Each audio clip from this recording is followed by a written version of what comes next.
আজ আমার ইন্টারভিউ আছে। অনেক ঘোরাঘুরি করলাম, অনেক জায়গায় ইন্টারভিউ দিলাম, কিন্তু টাকা ছাড়া কোথাও চাকরি পাচ্ছি না। এটাই শেষ ইন্টারভিউ। আজ যদি না পাই তাহলে আমাকে রাজমিস্ত্রি অথবা গার্মেন্টসে কাজ করতে হবে। সকালে রেডি হয়ে আম্মু আব্বুর কাছে কল দিয়ে দোয়া নিয়ে রওনা দিলাম অফিসের উদ্দেশ্যে। উপস্থিত হতে হবে সকাল 9টায়। আমি পাবলিক বাসে করে যাব, কারণ সিএনজি নিয়ে যাওয়ার সামর্থ্য আমার নেই। পাবলিক বাসে অনেক ভিড়, আবার তাতেই রাস্তায় থাকে জ্যাম, যাতে অফিসে দেরিতে না পৌঁছাই। তাই 2 ঘন্টা আগেই রওনা দিলাম। অফিসে পৌঁছে গেলাম 8টা 45 মিনিটে। দারোয়ানকে জিজ্ঞাসা করে ওয়েটিং রুমে গেলাম। এমপ্লয়ি নিবে 50 জন, লোক কমপক্ষে 500 জন বসে আছে। আমার মনটা খারাপ হয়ে গেল। মনে হয় এ চাকরিও পাবো না। আমার সিরিয়াল পড়ল 120তম। বসে বসে ভাবতেছি এবার আমার পরিচয়টা দিয়ে নেই। আমার নাম মোহাম্মদ ওমর ফারুক। আমি ছোট বোন আর বাবা মাকে নিয়ে আমাদের ছোট্ট পরিবার। আমাদের পরিবার সুখেই চলছিল। আব্বু বেসরকারি কোম্পানিতে জব করত, ভালো বেতন পেত। আমি ঢাকা বিশ্ববিদ্যালয় 4র্থ বর্ষের ছাত্র। পড়ালেখায় ভালো ছিলাম, তাই মাস্টার্স পাশের পর বিসিএসের প্রস্তুতির কথা ভাবছিলাম। আর ছোট বোন প্রাইভেট প্রতিষ্ঠানে পড়তো, ওর নাম আনহা। আনহাও মেধাবী ছাত্রী। যাই হোক, আমরা অনেক সুখেই ছিলাম, কিন্তু সুখের মাঝে কালো ধোঁয়া নেমে আসলো। আমার অনার্স ফাইনাল পরীক্ষার 3 মাস আগে হঠাৎ করে আব্বু স্ট্রোক করে বসে। আব্বু এতটাই অসুস্থ হয়ে পড়ে যে কাজ করা তো দূরের কথা, উঠে দাঁড়াতে পারতো না। আব্বু যে কোম্পানিতে জব করতো সেখান থেকে 2 লাখ টাকা দিয়ে আব্বুকে বের করে দেয়, আর আমার উপর সম্পূর্ণ পরিবারের দায়িত্ব এসে যায়। তাই কোনো মতে অনার্স পাশের পর চাকরির পিছনে লেগে পড়ি, কিন্তু চাকরি না পেয়ে টিউশনি করিয়ে নিজে চলেছি এবং পরিবারকেও চালিয়েছি। এখানে অনেক খরচ, এই জন্য সবাই গ্রামে পাঠিয়ে দিলাম। টিউশনির টাকা দিয়ে নিজে চলি এবং বাসায় টাকা পাঠাই। কয়েকটা ব্যাচ পড়াই আমি। সায়েন্স নিয়ে পড়েছি আমি, তাই স্টুডেন্ট অনেক। তারপর মাস্টার্স পাশ করলাম। একটা মেয়েকে ভালোবাসতাম, সে আমার 1 বছরের জুনিয়র ছিল। নাম ছিল আকলিমা আক্তার কণা। সে বড়লোক বাবার মেয়ে ছিল, আর আমি তখন বেকার। তাই কণার সাথে ইচ্ছে করে একটা ত্রুটি বের করে ব্রেকআপ করে দেই। অনেক কেঁদেছিলাম, কিন্তু বাস্তবতা মেনে নিয়েছি। কেটে গেছে প্রায় 1.5 বছর। অনেক কিছুই পাল্টে গেছে। এই চঞ্চল ছেলেটা অনেকটা শান্ত হয়ে গেছে। বাবাকে ডাক্তারের কাছে নিয়ে গেছিলাম। ডাক্তার বলেছে 2 বছরের মধ্যে অপারেশন করালে সম্পূর্ণ সুস্থ হবে, কিন্তু তার জন্য 20 লাখ টাকা লাগবে। এসব ভাবতেছি আর চোখ বেয়ে পানি পড়তেছে। যখন বুঝলাম এটা পাবলিক প্লেস, তখন ওয়াশরুমে গিয়ে মুখ ধুয়ে আসলাম। প্রায় 2টোর সময় আমার ডাক পড়ল। পেটে ক্ষুধা নিয়ে ভিতরে ঢুকলাম। আমার পর স্যারেরা লাঞ্চ করবে, তারপর আবার ইন্টারভিউ নেবে। যাই হোক, ভয় নিয়ে দরজায় নক করলাম। আসসালামু আলাইকুম, আসতে পারি স্যার? আসো। আমি ভিতরে ঢুকে চেয়ারের সামনে দাঁড়িয়ে গেলাম। আমায় বসতে বলল। আমি চেয়ারে বসলাম। সামনে দেখলাম 4টা চেয়ার, 3 জন আছে, মানে আরেকজন নেই। হঠাৎ কেউ একজন ভিতরে ঢুকলো, বোরকা পরা। ভিতরে ঢুকে ফাঁকা চেয়ারে গিয়ে বসলো। আমি বুঝলাম ইনিও বস। মেয়েটা আমার দিকে কিছুক্ষণ তাকিয়ে থেকে বোরকার মুখোশটা খুললো। আমি দেখে টাসকি খেলাম। আরে এ তো কণা, এখানে কেমনে আসলো? হায় আল্লাহ, অল্পের জন্য বোধহয় সব শেষ। আবার ভাবতেছি কণা এখানে আসলো কেমনে? হয়তোবা বিয়ে হয়েছে মালিকের ছেলের সাথে। কণার সাথে ইচ্ছে করে ব্রেকআপ করার প্রতিশোধ নিবে মনে হয়। আমি মুখ ভয়ে এমন হয়েছে যে আমি এভারেস্টের সর্বোচ্চ চূড়ায় উঠতে গিয়ে পড়ে গেলাম। আমার সব কল্পনা উড়িয়ে দিয়ে, সার্টিফিকেট দাও। এই যে স্যার। নাম কি তোমার? সব তো ভালোই, অভিজ্ঞতা আছে কি? না স্যার। আর কয়টা ইন্টারভিউ দিয়েছো? প্রায় 20টার মতো স্যার। হয়তোবা তোমার কোনো সমস্যা আছে, তাই নেয়নি। আসলে তা নয় স্যার, আমি উচ্চ পদস্থ কর্মকর্তাদের টাকা দিতে পারিনি, তাই হয়নি। এখানে চাকরি না হলে কি করবেন? কি আর করব, অনেক গার্মেন্টস কোম্পানি আছে তো সেখানে ঢুকে যাব। ঢাকা বিশ্ববিদ্যালয় থেকে অনার্স কমপ্লিট করে গার্মেন্টসে চাকরি করবা? স্যার, পেট কখনো গার্মেন্টস বা লেবারই মানবে না। আরও কত ছাত্র আছে আমার মতো। কোথায় যাচ্ছেন? জানি এই চাকরিও টাকা ছাড়া হচ্ছে না। অযথা খিদে নিয়ে বসে থেকে লাভ নেই। আমার সার্টিফিকেট দিয়ে দেন, চলে যাই। যদি বলি আপনার চাকরি হয়ে গেছে, তাহলে কি করবেন? ম্যাম, ফাইজলামও করবেন না। আপনাদের কথাই বুঝেছি।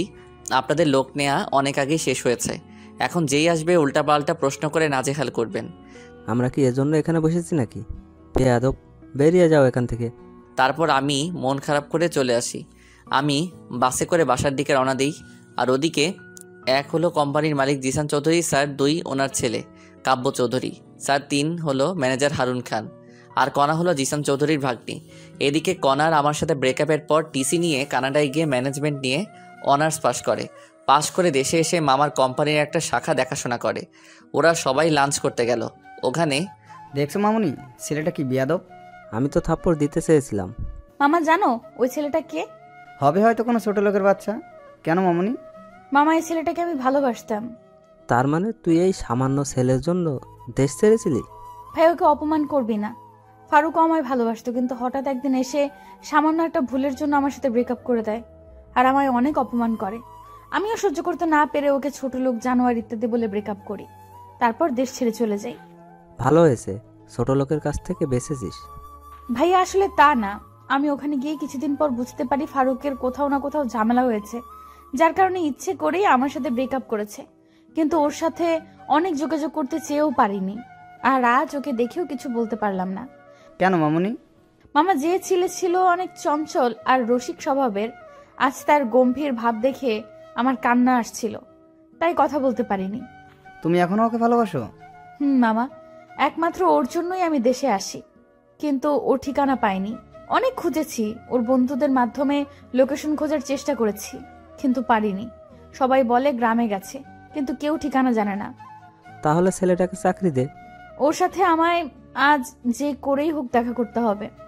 ওর তো ঠিকানাও জানিস না, কেমনে দেখা করবি? শোনো, ওর চাকরি কনফার্ম করে ওর জিমেইলে মেসেজ দাও, আর ওকে আমার পিএ হিসেবে নিয়োগ দাও। আর ওকে বুঝতে দেওয়া যাবে না আমি ওকে ভালোবাসি, আর ফারুক মনে করেছে আমার বিয়ে হয়ে গিয়েছে। আর ওর সাথে এমন চুক্তি করতে হবে যেন 10 বছরের চাকরি ছাড়তে না পারে। পারলে অনেক টাকা ওকে লোন দেওয়া হবে। মামুনি, তুমি আমার মেয়ের মতোই, যা ভালো বোঝো তাই করো। ওকে মামা, আর ম্যানেজার স্যার কাজটি করবেন। ওকে। তারপর ওরা খেয়ে আবার ইন্টারভিউ নিতে শুরু করলো। আর এদিকে আমি বাসে ঝুলে বাসায় আসি। বাসায় এসে দেখি রান্না করার কিছুই নেই। পাশের দোকান থেকে অরেঞ্জ বিস্কুট আর বারবিকিউ চানাচুর এনে খেলাম আর পানি খেয়ে ঘুমালাম। উঠলাম ছাত্রের ডাকে। আসলে আমি 2টো রুম নিয়ে থাকি, শহর থেকে একটু দূরে। রুম ভাড়া লাগে 4000। ছাত্র পড়ে 18 জন, 4টা ব্যাচ, সকাল 8টা থেকে 9টা, আবার 9টা থেকে 10টা, আর বিকেল 4টা থেকে 5টা, বার 5 থেকে 6। কোনো মাসে আরও ছাত্রের সংখ্যা কমে যায়। আমার আব্বু প্রত্যেক মাসে ওষুধ যায় 3000, ছোটো বোনের প্রাইভেট 2000, আর পারিবারিক খরচ 5000 টাকা। আমার খরচ থাকে 4000। কোনো মাসে ছাত্র কমে গেলে আরও টাকা কম হয়, আবার কোনো ছাত্র 2 মাস পরে টাকা না দিয়ে চলে যায়। আর প্রাইভেটে বকবক করতে ভালো লাগে না, তাই চাকরির চেষ্টা করতেছি। যাই হোক, প্রাইভেট শেষে বাড়িতে কল দিয়ে কথা বললাম। অন্যদিন হলে একটু হলেও পড়তে বসে, কিন্তু আর পড়তে বসতে ইচ্ছে নেই, পড়েই বা কী করব। তাই ফোনে অনলাইনে কাজ শেখার কোর্স নিয়ে কথা বলতেছি। তখন একটা জিমেইল আসলো। আমি জিমেইলটা ওপেন করলাম। ওখানে লেখা যে আমার চাকরি কনফার্ম করা হয়েছে, আমাকে কালকে সকাল 10টায় দেখা করতে বলেছে। আমি মনে করলাম কণা আমায় অপমান করার জন্য এই পথ খুলেছে, তাই আমি সেদিকে মনোযোগ দিলাম না। মেসেঞ্জারে আবার ফ্রিল্যান্সিং কোর্স নিয়ে কথা বলা শুরু করলাম। কথা বলে ঘুমালাম। পরের দিন ছাত্রদের পড়ালাম সকাল 10টা পর্যন্ত, তারপরে খিচুড়ি বসিয়ে দিলাম। তখন বাজে 11টা। আমার ফোনে কল আসলো। আমি প্রথমবার ধরতে পারিনি, ধরলাম দ্বিতীয়বার। আসসালামু আলাইকুম, কে বলছেন? আমি কোম্পানি থেকে ম্যানেজার হারুন বলছি। আপনাকে আজ ডাকা হয়েছে, আপনি আসেননি কেন? সরি স্যার, আমার মনে ছিল না। এবার আমার বিশ্বাস হলো। আপনি 30 মিনিটের মধ্যে আসেন। Okay sir. এখন কথাটা শুনে ভালো লাগলো। আমি না খেয়ে রেডি হয়ে দিলাম দৌড়। বাসে করে যেতে 11টা 50 বাজলো। আমি অফিসে ঢুকলাম। দারোয়ানের সহায়তা নিয়ে ম্যানেজারের রুমে গেলাম। স্যার আসবো কি? আসো, বসো। ধন্যবাদ স্যার। আমায় কেন ডাকা হয়েছে স্যার? তোমার চাকরি হয়েছে, কিন্তু কিছু শর্ত আছে। কি শর্ত স্যার? সেটা অফিসের মালিক বলবে। চলো আমার সাথে। ওকে চলেন। তারপর ম্যানেজার স্যার আমায় জিসান স্যারের কেবিনে নিয়ে গেল। স্যার আমায় বসতে বলল। ম্যানেজার স্যার চলে গেল কেবিনে, আমি আর জিসান স্যার। তুমি কি নিয়ে পড়ছো? স্যার আমার মূল সাবজেক্ট ছিল আইসিটি, কিন্তু বিজ্ঞানের সব বিষয়ে পারদর্শী ছিলাম। তাহলে তোমার একটা কাজের দায়িত্ব দেই। কি কাজ স্যার? আসলে আমার অফিস 3টা, আর আমার ব্যবসার কাজে সবসময় দেশের বাইরে থাকতে হয়, তাই হেড অফিস আমার ছেলে দেখে, এইটা শাখা। একটা শাখা অফিস আমার মেয়ে দেখে, আরেকটা আমার ভাগ্নি দেখে। ও খুব ভালো স্যার। তোমার কাজের দায়িত্ব অনেক বড় হবে এবং বেতনও দ্বিগুণ পাবা। কি কাজ স্যার? আমি কিন্তু কোনো অনৈতিক কাজ করতে পারবো না। আরে তেমন কিছু না, তোমার কাজ হচ্ছে আমার এই শাখায় মোট খরচ কত হলো, শ্রমিকের বেতন, কত পিস প্রোডাক্ট সেল হলো, সেগুলো শখ তৈরি করতে হবে। এই কাজ মাসে টানা 7 দিন করলেই হয়ে যাবে। সেটা করবা, আর আমার ভাগ্নির পিএ হতে হবে। Sorry sir. সরি কেন? স্যার সব ঠিক আছে, কিন্তু মেয়ে মানুষের বিয়ে হতে পারবো না। ভেবে দেখো, বেতন 40,000 টাকা। তোমার ডিউটি সকাল 9টা থেকে রাত 8টা পর্যন্ত। সকাল আর দুপুরের খাওয়া ভাগ্নির বাসায় খাবা। স্যার বিয়ে না হলে কি হয় না, আমার বেতন কম হলেও হবে। সরি বাবা, তাহলে তুমি আসতে পারো। স্যার আমি রাজি। এটাতে স্বাক্ষর করো। এটা কেন স্যার? তুমি 5 বছরের আগে চাকরিটা ছাড়তে পারবে না, সেটারই দলিল এটা। করে দাও নির্ভয়ে। Okay sir. তুমি কাল আসবা। এই কেবিনে আমার ভাগ্নি থাকবে, ওই তোমার বস হবে। সম্মান করবা তাকে, আর পাশের কেবিনটা তোমার। Okay sir. আমি কি এখনো যাব? 5 মিনিট দাঁড়াও, তোমার এমপ্লয়ি কার্ড বানানো হচ্ছে, এখনই দিবে। Okay sir. লাঞ্চের সময় আমায় কার্ড দেওয়া হলো, আমি খুশি মনে বাসায় আসলাম।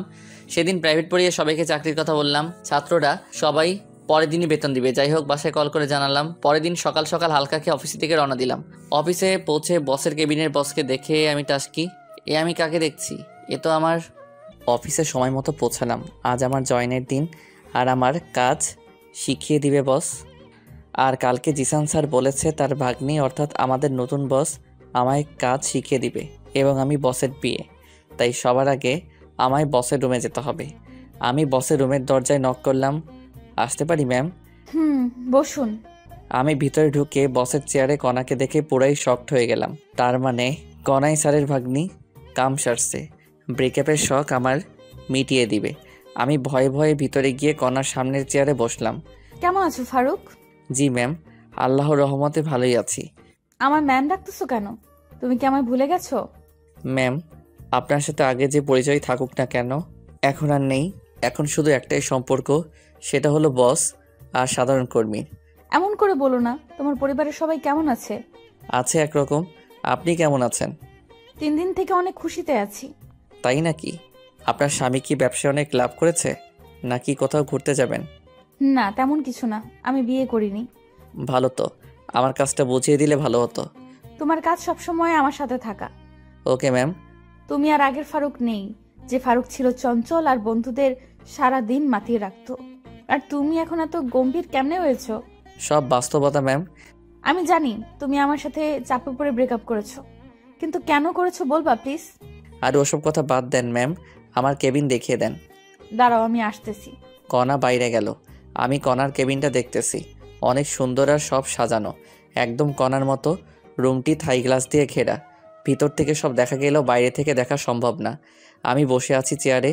প্রায় 10 মিনিট পর আসলো হাতে কি জানি একটা নিয়ে। চেয়ারে বসেই, বলো না, এতদিন কোথায় ছিলে তুমি আর তোমার পরিবার? ম্যাম আমি গ্রামে ছিলাম, আমি আমার কেবিনে যাচ্ছি ম্যাম। আর আমায় ম্যাম বলবি? বল। কণা বাইরে গিয়ে প্যাকেটে করে একটা ছুরি কিনে এনেছে। ম্যাম বলা মাত্র আমার গলায় ছুরি ধরে এসব কথা বলল। তো তাহলে কি বলে ডাকবো? নাম ধরে অথবা জান পাখি, যা ইচ্ছা বলে ডাকবা। এ হয় না ম্যাম। আর একবার ম্যাম বল, গলা নামিয়ে দিব। তারপর তোকে গুম করে দিব, কেউ টের পাবে না। ওকে বলবো না, আর নাম ধরে ডাকবো না, তুমি করে বলবো। এই তো ঠিক আছে। এবার তো গলা ছেড়ে দাও। দাঁড়াও, আরো কথার উত্তর দাও। কি কথা? আমার সাথে বিনা কারণে ব্রেকআপ করছো কেন? বাধ্য হয়েছি করতে। আমার পরিবার তো রাজি ছিল তোমার আমার সম্পর্কে। তোমার পরিবারও ছিল, কিন্তু তুমি ব্রেকআপ করলা কেন? কেউ তো তোমায় চাপ দেয়নি, আর তুমি বিসিএসও দিলা না কেন? এসব বলা সম্ভব না, প্লিজ। বল, না হলে। বলেই আমার পায়ে লোহার শিক দিয়ে গোতা দিল। ইস আস্তে, বলতেছি তো, ছেড়ে দিলে বলবো। ওকে। আমি উঠে দৌড় দিয়ে বাইরে যাওয়ার জন্য দরজায় গেলাম। এই কি, দরজা লক করা। কণা দেখে মুচকি মুচকি হাসতেছে। তুমি ভালোই ভালোই সব কথার উত্তর দিলে কিছু বলবো না। হুম। বলো তাহলে শুরু থেকে। সামনে অনার্স ফাইনাল, হাতে 2 মাস সময় আছে। আমি আদিলের বাসায় নোট নিতে গিয়েছি। বাসায় এসে দেখি আম্মু আর ছোট বোন কান্না করতেছে। রুমে গিয়ে দেখি আব্বু অচেতন আর আম্মু মাথায় পানি ঢালছে। আমি যখন বুঝতে পারলাম কিছু হয়েছে, তখন আব্বুকে দ্রুত হাসপাতালে ভর্তি করাই। তারপর? আর কি, ডাক্তার বের হয়ে বলল আব্বু স্ট্রোক করেছে। আব্বু কর্ম করতে পারবে না, চলতে পারবে না, এক কথায় অকেজো। পুরো পরিবারের দায়িত্ব তখন আমার উপর। আবার সামনে পরীক্ষা। আব্বুর অফিস থেকে 2 লাখ টাকা দিল। আর ঢাকায় তো অনেক খরচ, আবার ছোট বোনের স্কুল ফি, আব্বুর ওষুধ সহ প্রত্যেক মাসে অনেক টাকা যেত। তাই সবাইকে গ্রামে পাঠিয়ে দিলাম, আর আমি প্রাইভেট পড়ানো শুরু করলাম। তখন তুমি কিছুই জানোনি, আমি বলিনি তোমায়। আমার স্বপ্নগুলো চুরমার হয়ে গেল। আর তুমি আবার প্রেশার দেওয়া শুরু করলা, সময় দেই না ইত্যাদি। তাই বাধ্য হয়ে তোমার সামান্য একটা ভুল ধরেই ব্রেকআপ করে দিয়েছি, কারণ তখন আর আমার কোনো উপায় ছিল না। সাবাস, খুব ভালো কাজ করেছো। কুত্তা কোথাকার, আমি কি তোমায় ভালোবাসতাম না? আমায় একবার বললে কি হতো যে তোমার বাসায় এত বড় ঘটনা ঘটে গেছে? তার জন্য দুঃখিত। এখন আঙ্কেলের কি অবস্থা? ডাক্তার বলেছে 5 বছরের মধ্যে যদি অপারেশন করাতে পারি তাহলে সম্পূর্ণ সুস্থ হয়ে যাবে। তার জন্য 20 লাখ টাকা লাগবে, আর আমার পক্ষে 20 লাখ টাকা সম্ভব না, তাই হাল ছেড়ে দিয়েছি। আমি দিলে নিবা কি? করুণা করছো আমায়? দেখো, করুণা করছি না। আমি জানি যদি আমি তোমায় টাকা দিতে চাই তুমি নিবা না, তাই অফিস থেকে লোনের ব্যবস্থা করব। তাহলে আমি রাজি। ওকে, এখন চলো তোমায় কাজ করা শিখাই দিই। ওকে। কণা আমাকে আমার কেবিনে নিয়ে আসলো, তারপর কম্পিউটারে ছক তৈরি করা শেখাচ্ছে। আমি এই সাবজেক্ট নিয়ে পড়েছি, তাই অভিজ্ঞতা আছে, দ্রুতই শিখে নিলাম। কণা আমায় বাকি কাজ কমপ্লিট করতে বলে চলে গেল। আমি কাজ করতে লাগলাম, তখনই একটা অপরিচিত মেয়ে রুমে ঢুকলো। Hello, hello. কথা বলার ইচ্ছে নেই, তবু ভদ্রতার খাতিরে বললাম, আমি লিপি। আপনার নাম? আমার নাম ফারুক। আপনি পড়ালেখা কোথা থেকে করেছেন? ঢাকা ইউনিভার্সিটি থেকে। আপনি? জাহাঙ্গীরনগর থেকে। আপনি রিলেশন করেন না? করতাম, কিন্তু ব্রেকআপ হয়েছে। ভালো তো। হুম। আপনি কথা কম বলেন কেন? ভালো লাগে তাই। আপনি অনেক হ্যান্ডসাম। ধন্যবাদ। আমরা কি একে অপরকে তুমি করে বলতে পারি? আপনি পারবেন, কিন্তু আমি আপনি করে বলবো। তা কি করে হয়? এমনি, যদি পারেন করবেন, না হলে নেই। চেষ্টা করব। হুম। আমি আবার কাজে মনোযোগ দিলাম, আর এদিকে লিপি বকবক করে যাচ্ছে, আমি মাঝে মাঝে হুম করতেছি। জানি না কাজ কতক্ষণ করেছি। একটু পর কণা আসলো আমার রুমে চেক করার জন্য। রুমে এসে লিপিকে দেখে লিপির সামনে গিয়ে, এখানে কি করেন আপনি? জি ম্যাম, নতুন কলিগ আসছে তাই পরিচিত হতে আসলাম। নতুন কলিগ আসলেই কি পরিচয় হতে হবে নাকি? আপনার কাজ নেই? জি ম্যাম, শেষ হয়েছে। এখনই আমার কেবিনে আসবেন, অনেক কাজ পড়ে আছে। আর আপনি বলেন কাজ নেই? ওকে ম্যাম, আপনি আসতেছেন? ওকে, আপনি আমার কেবিনে যান। লিপি কণার কেবিনে গেল, আর কণা আমার সামনে একটা চেয়ার টেনে বসলো। কাজ করতে কোনো সমস্যা হলে আমাকে বলো। অনেকদিন পর কম্পিউটারে এসব কাজ করতেছি, প্রথমে একটু সমস্যা হলেও এখন একটু ভালোভাবে করতে পারতেছি। হুম, যেগুলো কাজ দিলাম কতক্ষণ লাগবে সেগুলো করতে? যদি টানা করি তাহলে আর 2 ঘন্টাই হবে। ভালো তো, আমি তো ভেবেছিলাম আজ সারাদিন লাগবে কাজটি করতে। না ম্যাম, লাঞ্চের পর কাজ শুরু করলেই হয়ে যাবে। আর কতক্ষণ আছে লাঞ্চের দেখো তো। ও শিট, আর মাত্র 20 মিনিট আছে লাঞ্চের। আমি জানি সময় নেই, লাঞ্চের সময় রেডি থেকো। কেন ম্যাম? আবার ম্যাম বলছো? সরি, কিন্তু কোথায় যাবা? আমাদের বাসায় লাঞ্চ করতে। আমি যেতে পারবো না। তোমার বাসায় আমি কেন যাব? তোমার সাথে ব্রেকআপ করেছি, তার প্রতিশোধ কি তুমি এইভাবেই নিবা নাকি? কি? আমি প্রতিশোধ নিচ্ছি? আমি এমনি মজা করলাম। আমি তোমার বাসায় যেতে পারবো না, ক্যান্টিনে খেয়ে নিব। আলট্রা ভাব নিয়ে লাভ নেই, আর বলবো না। তোমায় চাকরি দেওয়ার সময় বলা হয়েছিল সকাল আর দুপুর আমাদের বাসায় খাবে। তুমি যখন খাবেই না, তাহলে আমাদেরই খাবার বেঁচে যাবে। আরে আমি তোমার সাথে ফাইজলামও করতেছি। আমি যাব তো, যাবার সময় আমায় ডাক দিও। আমার মনে ছিল না, আর ফ্রি খাওয়া ছেড়ে দেয়া যায় নাকি? আর ক্যান্টিনে খেলে তো একবেলায় কমপক্ষে 150 টাকা যাবে। আচ্ছা, ডাক দিব। এখন মনোযোগ দিয়ে কাজ করো, ফাঁকিবাজি চলবে না। Okay ma'am. আবার ম্যাম বললা কেন? আপনি তো ম্যামের মতো করে আদেশ করলেন, তাই ম্যাম বলেছি। যাই বলো, ম্যাম বলবা না। তাহলে আপামনি বলি। কাজ করা বাদ দিয়ে একটু বসলাম যে ফাইজলামো করি একটু, তোকে তো। বলেই কেবিন থেকে বেরিয়ে গেল। কণা কেবিন থেকে বেরিয়ে যাওয়ার পর আমি কাজে মনোযোগ দিলাম। আসলে আমার কাজ অল্প, সপ্তাহে 1 দিন যদি মনোযোগ দিয়ে কাজ করি তাহলেই হবে। বাকি 6 দিন না করলেও সমস্যা নেই। যাই হোক, আমি কাজ করতে লাগলাম, আর ওদিকে কণা নিজের কেবিনে প্রবেশ করলো। কণা দেখলো লিপি সামনের চেয়ারে বসে আছে। কণা বসের সিটে গিয়ে বসে, সরি মামা দেরি করার জন্য। ব্যাপার না মামা, তোদের দুজনের কাহিনী এতক্ষণ সিসিটিভিতে দেখলাম। এটা কিন্তু তোর ঠিক হয়নি। যাই হোক, কেমন দেখলি? মামা সেই, তুই একে কোথায় পেয়েছিস? আমি তো ক্রাশ খেয়েছি। তুই যদি না রিলেশন করিস আমায় বল, আমি এখনই প্রপোজ করব। 1 লাথি খাবি। ওকে আমি অনেক ভালোবাসি। ওর দিকে চোখ দিলে তোর আদনানকে সব বলে দিব। কল দিলেও সমস্যা নেই। আমি ফারুককে যদি পাই তাহলে আদনানকে এমনিতেই ছেড়ে দিতাম। ওকে, তাহলে কল দিলাম। আরে পাগল নাকি, কল কেটে দে। তোর ফারুক কাকে তুই রাখ বইন। এই তো গুড গার্ল। একটু পর লাঞ্চ করতে হবে। তুই তোর কেবিনে যা, আমি বাসায় যাব। ওকে, ট্রিট কবে দিবি সেই কথা বল। চিন্তা করিস না, কয়েকদিনের মধ্যে ট্রিট পাবি। ওকে মামা, আমি যাচ্ছি। ওকে। তারপর লিপি নিচের কেবিনে চলে গেল আর কণা টেবিলের উপর থাকা একটা ফাইল মনোযোগ দিয়ে দেখতে থাকলো। এবার লিপির পরিচয় দিয়ে নেই। লিপি আর কণা এখন ঘনিষ্ঠ বন্ধু এবং দূরসম্পর্কের বোন হয়। লিপি আর কণা ভালো বন্ধু, কিন্তু অফিসে দেখে কখনো বোঝা যাবে না ওরা বেস্ট ফ্রেন্ড।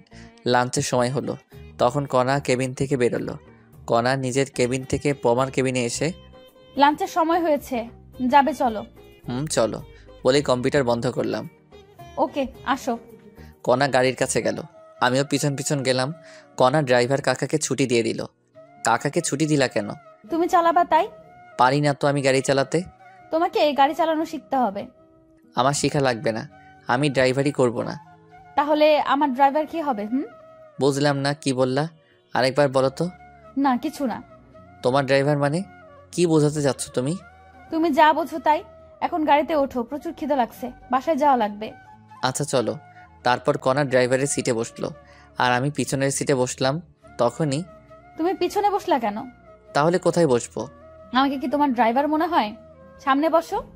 আচ্ছা, আমি সামনে গিয়ে বসলাম আর কণা গাড়ি চালাতে লাগলো। প্রায় 20 মিনিট পর একটা বাড়ির সামনে আসলাম। দারোয়ান গেট খুলে দিল আর কণা গাড়ি ভিতরে ঢুকালো। বাসাটা দোতলা, বাইরে থেকে দেখতে অনেক সুন্দর, না জানি ভিতরে আরও কেমন।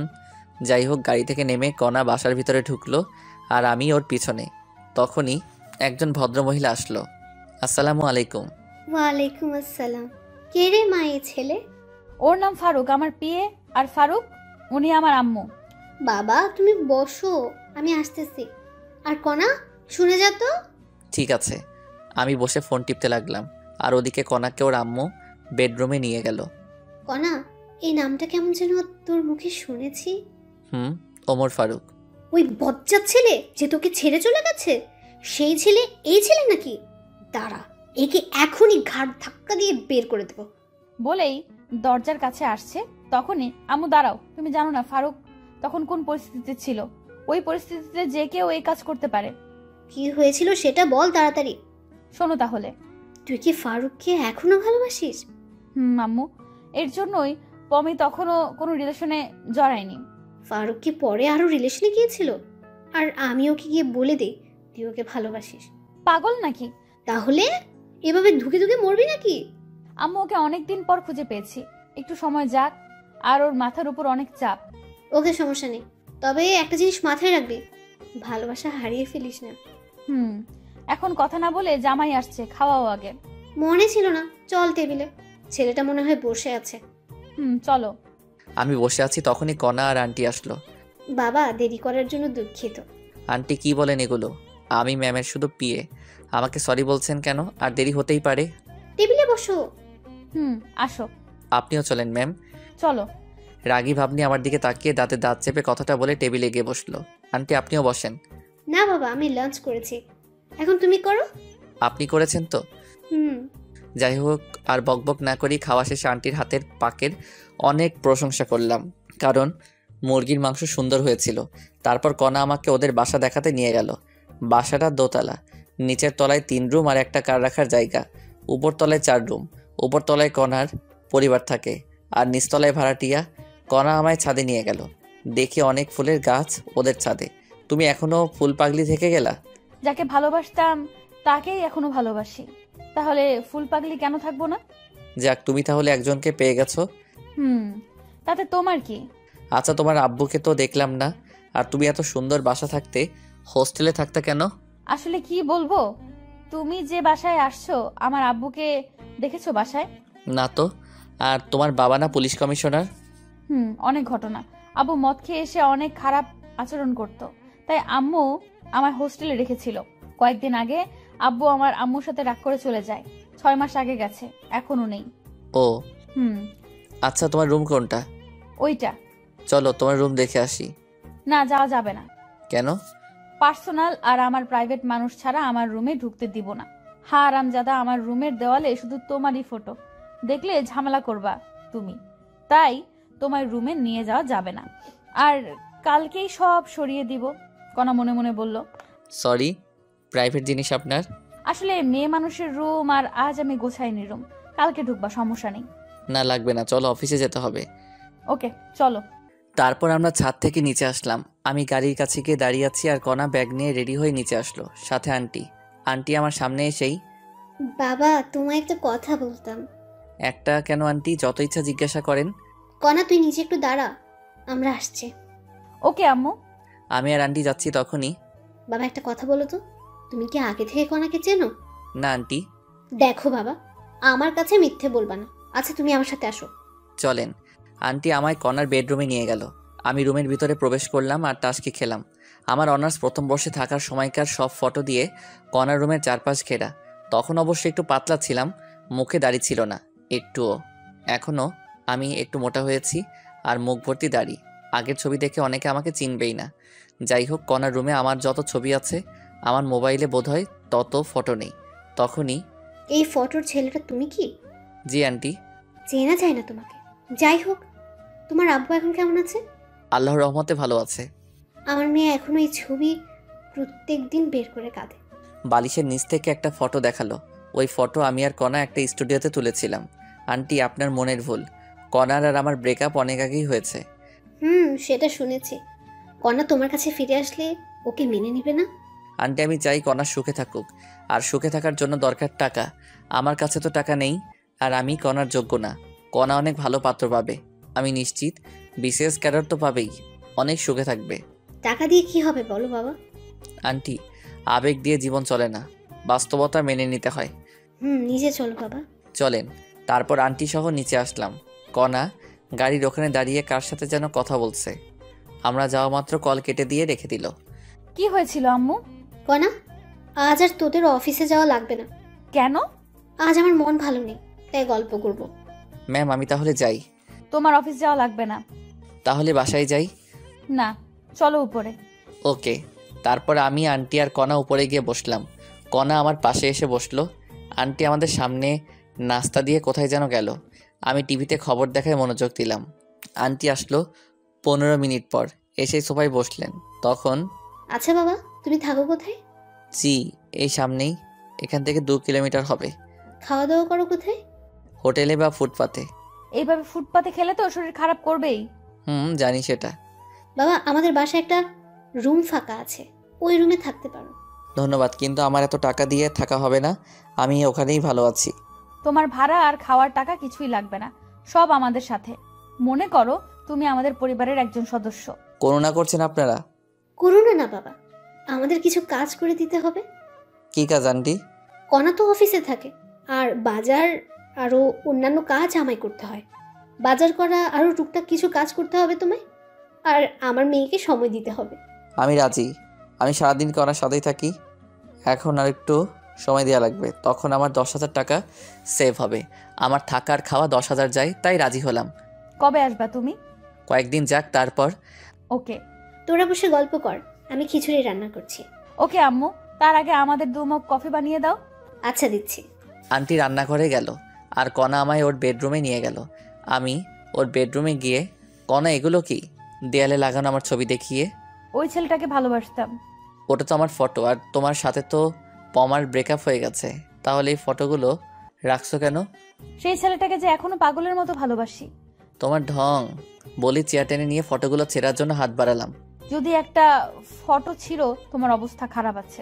প্লিজ এমন পাগলামো করো না, তোমার আম্মু জানতে পারলে ঝামেলা হয়ে যাবে। আম্মু সব জানে। দেখো কণা, তুমি আমার চেয়ে অনেক ভালো ছেলে পাবা, পয়সাওয়ালা জামাই পাবা, আর এগুলো দেখলে তোমার অনেক সমস্যা হবে। তোকে সেটা বলতে হবে। আমি কি করব? ওকে, তুমি কি করো করো। আমি তাহলে আজকে চাকরি ছেড়ে দিচ্ছি, থাকবো না আর এই শহরে। সেই সুযোগ নেই চান্দু। দেখা যাবে। বলে আমি চলে আসতে ধরলাম, তখনই কণা পমার হাত টেনে ওর বিছানায় বসালো। 5 বছরের এগ্রিমেন্টের কথা মনে আছে? যদি চাকরি না করো কমপক্ষে 2 বছরের জেল হয়ে যাবে। বলেও সমস্যা নেই, কি করবে আমায়? এখন যে চাকরির হাহাকার, 2 দিন পরই অন্য লোক পেয়ে যাবে। যদি জেল হয় তোমার পরিবারের কি হবে ভেবে দেখেছো? তাহলে কি করবা? আমি চাকরি করব। এই তো গুড বয়।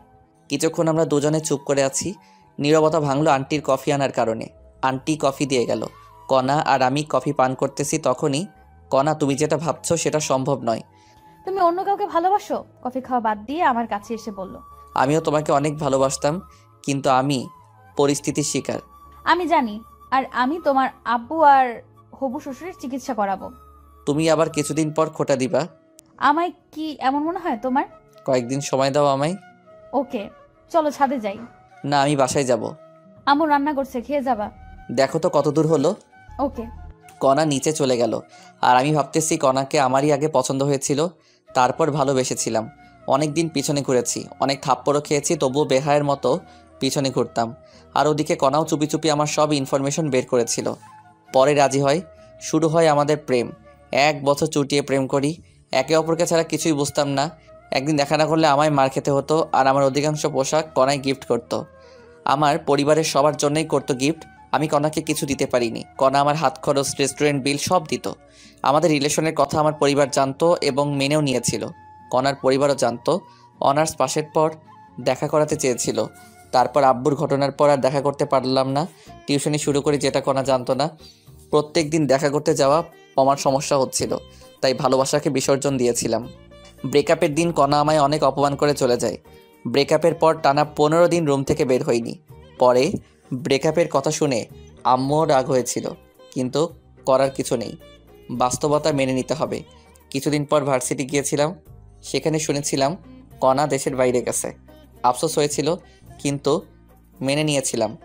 আমি কখনো ভাবিনি ওর সাথে আমার দেখা হবে। বিধাতা দেখা করিয়েই দিল। প্রথম দিন অফিসে ওকে দেখেই জড়িয়ে ধরতে ইচ্ছে করছিল, কিন্তু আমি আর আগের সে ছেলেটা নেই। নিজেকে বদলিয়ে নিয়েছি, এসব ভাবতেছি আর চোখের কোণে পানি এসে গেছে। তাড়াতাড়ি চোখের পানি মুছলাম, স্বাভাবিক হওয়ার জন্য ফোন টিপতে লাগলাম। কণা আসলো, এসে ফ্রেশ হতে বলল। আমি ফ্রেশ হয়ে খিচুড়ি খেয়ে নিলাম। অনেক সুন্দর হয়েছিল খিচুড়ি, পেট ভরে খেলাম। কণা আবার রাতের জন্য বাটি ভর্তি করে খিচুড়ি দিল জোর করে। আমি সন্ধ্যার সময় ওদের বাসা থেকে রওনা দিলাম। বাসায় আসতে 20 মিনিট লাগলো। বাসায় এসে দেখি ছাত্র বসে আছে মাসের বেতন দেবার জন্য। ছাত্ররা চলে গেল, ওদের ভালো করে পড়াশোনা করতে বললাম। ছাত্ররা চলে গেলে আম্মুর কাছে কল দিলাম। হ্যালো আম্মু, কেমন আছেন? কি আর ভালো বাবা, তোর আব্বুর চিন্তায় আমি আরো শেষ। তোর আব্বুর ওষুধ শেষ হয়েছে 2 দিন আগে। কল দিতে পারেন নাই? ওষুধ শেষ হওয়ার আগে কল দিবেন। আমি ভাবলাম তোর কাছে টাকা নেই, তাই দেইনি। আমি টাকা পাঠিয়ে দিচ্ছি। আচ্ছা দে, তুই বাসায় কবে আসবি বাবা? কিছুদিন যাক। আচ্ছা, আর সাবধানে থাকিস। আর তোর আব্বুর অপারেশন করার কথা মাথায় আনিস না, কারণ অত টাকা ম্যানেজ করতে তুই নিজেকে শেষ করে দিস না আবার। চুপ করো তো। আচ্ছা রেখে দে। আচ্ছা। ফোন রেখে দিয়ে ঘুমিয়ে পড়লাম। পরের দিন আবার অফিসে গেলাম, দেখলাম কণা এখনও আসেনি। আমি আমার কেবিনে বসলাম আর কালকের বাকি কাজ করতে লাগলাম। কিছুক্ষণ পর কণা আসলো, এসেই ওর কেবিনে না গিয়ে আমার কেবিনে আসলো। কি করো? কালকের বাকি কাজ করতেছি।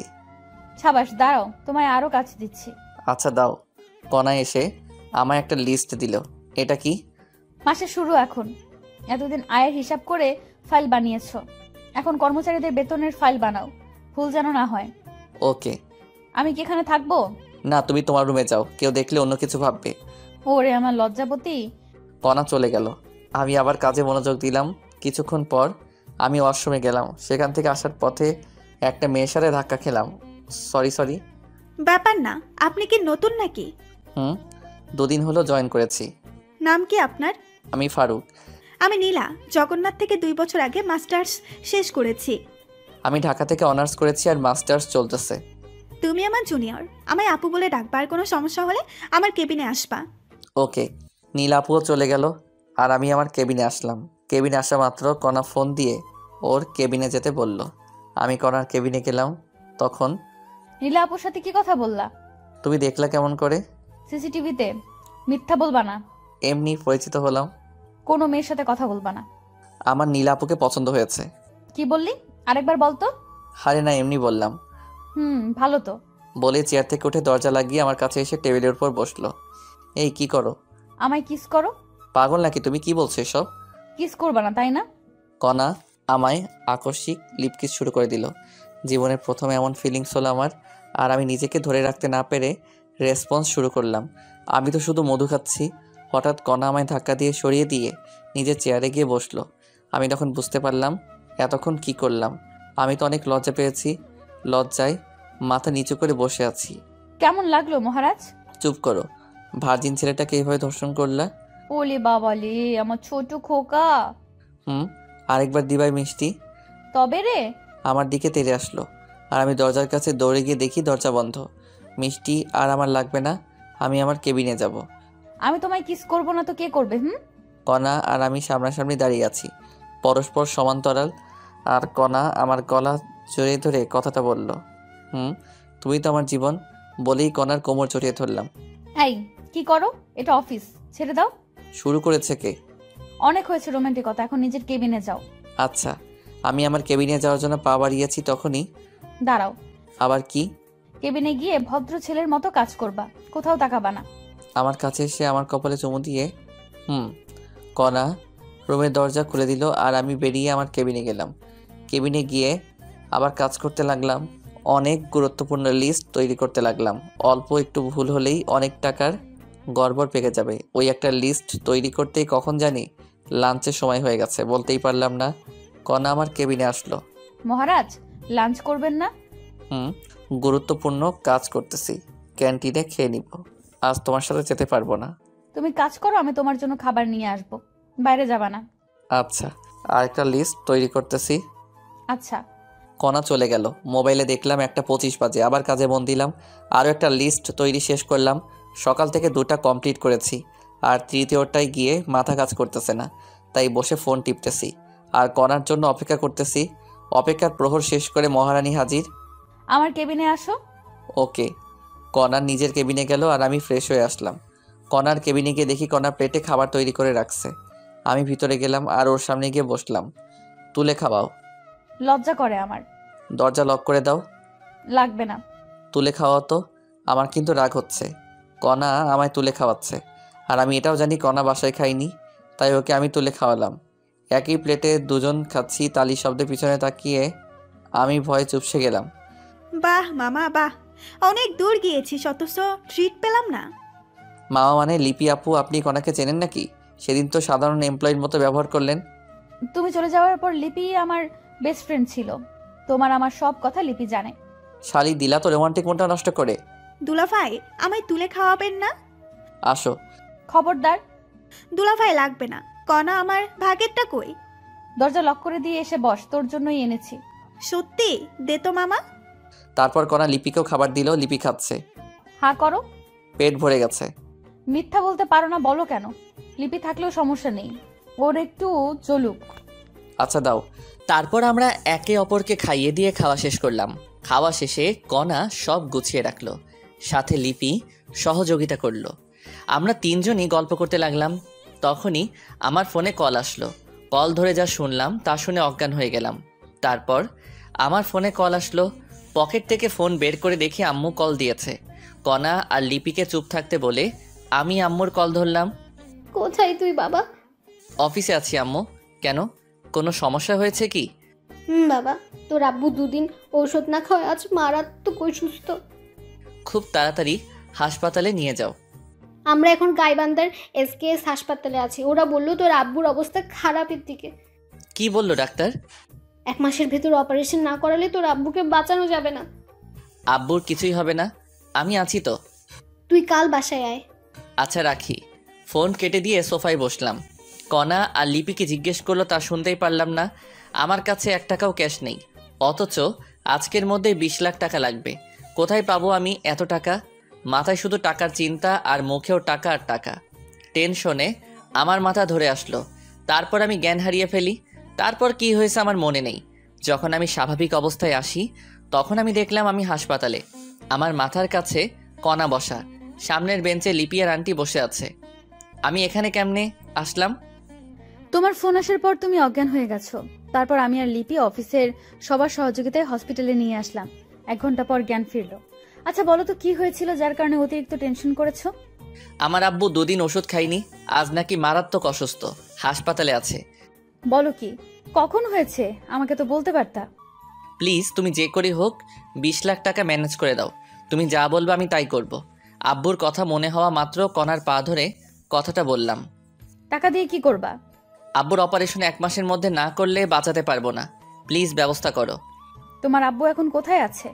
গাইবান্ধার একটা প্রাইভেট হাসপাতালে। তুমি এখনই অ্যাম্বুলেন্সে করে আমার শ্বশুর শাশুড়ি আর ননদকে ঢাকায় আসতে বলো। আমি টাকা রেডি করতেছি, আর আমার শর্তগুলো পরে শুনবা। আচ্ছা। কণা আর আন্টি কথা বলতেছে, আর আমি চাচাতো ভাইকে কল দিলাম, সব ব্যবস্থা করে দিতে বললাম। আর ওদিকে আম্মু, আমার অ্যাকাউন্টে মাত্র 13 লাখ টাকা আছে। মামুনি, তুই তো জানিসই আমার অ্যাকাউন্টে 5 লাখ টাকা আছে। আরও লাগবে, কমপক্ষে 22 লাখ টাকা লাগবে মোট খরচ সহ। দেখো, আমার অ্যাকাউন্টে 2 লাখ আছে। আমি আব্বুকে কল দিয়ে এখনই 5 লাখ টাকা নিয়ে আসতে বলি। যদি থাকে এখনই বলো। ওকে।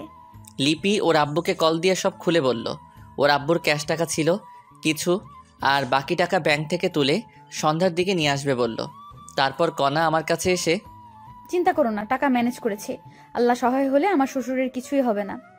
আমি তোমার সারা জীবন তোমার কেনা দাস হয়ে থাকবো। ছাড়ো, সামনে আম্মু দেখছে। এখন ব্যাংকে যাওয়া লাগবে, দেরি হলে ব্যাংক বন্ধ করবে। চলো। আমি আন্টি মানে হবু শাশুড়ি, কণা আর লিপি ব্যাংকের উদ্দেশ্যে রওনা দিলাম। মনটা আমার ছটফট করতেছে। আবার আম্মুর কাছে কল দিলাম। আম্মু, আব্বুর কি অবস্থা? এখন স্বাভাবিক হয়েছে। ওখানে আদনান থাকলে দাও তো। কথা বল। আদনান, আব্বু কি স্বাভাবিক? ভাইয়া, বড় আব্বু এখন স্বাভাবিক। আমি ঢাকায় যাওয়ার সব ব্যবস্থা করেছি, এখন রওনা দিব। সাবধানে নিয়ে আসিস। চিন্তা করতে হবে না, আমি ঢাকায় পৌঁছে কল দিব। ওকে, আমি টাকা ম্যানেজ করার চেষ্টা করতেছি। আমরা গাড়িতে উঠেই রওনা দিব, রাখি। ওকে। ফোন কেটে দিলাম, কারণ আমরা ব্যাংকে পৌঁছে গেছি। একসাথে 2 রিলেটিভ অ্যাকাউন্ট থেকে 18 লাখ টাকা তুলতে অনেক সমস্যা ঝামেলা তৈরি হলো। যখন আমার আব্বুর ইমার্জেন্সি অপারেশনের রিসিপ্ট দেখলাম, তখন ক্যাশ দিল। টাকা নিয়ে অনেক সাবধানে কণার বাসায় আসলাম, কারণ দেশে অনেক চোর বাটপার আছে। টাকা গোপন জায়গায় রেখে দিলাম। আমার পরিবার আসতেছে, তাই আমার হবু শাশুড়ি বিরিয়ানি আর কলিজা ভুনা রান্না করতেছে। মনটা এখন হালকা লাগছে, খুশিতে কান্না করতে লাগলাম। তখনই কণা এসে হাত ধরে টেনে ওর রুমে নিয়ে গেল। এই হারামজাদা, কান্না করছো কেন? খুশিতে কান্না চলে আসছে। কান্না করো না প্লিজ। তুমি কান্না করলে আমারও চোখে পানি চলে আসে। আমার চোখের পানি ওর আঁচল দিয়ে মুছিয়ে দিয়ে, আমি তোমাকে পেয়ে ধন্য হয়ে গেছি।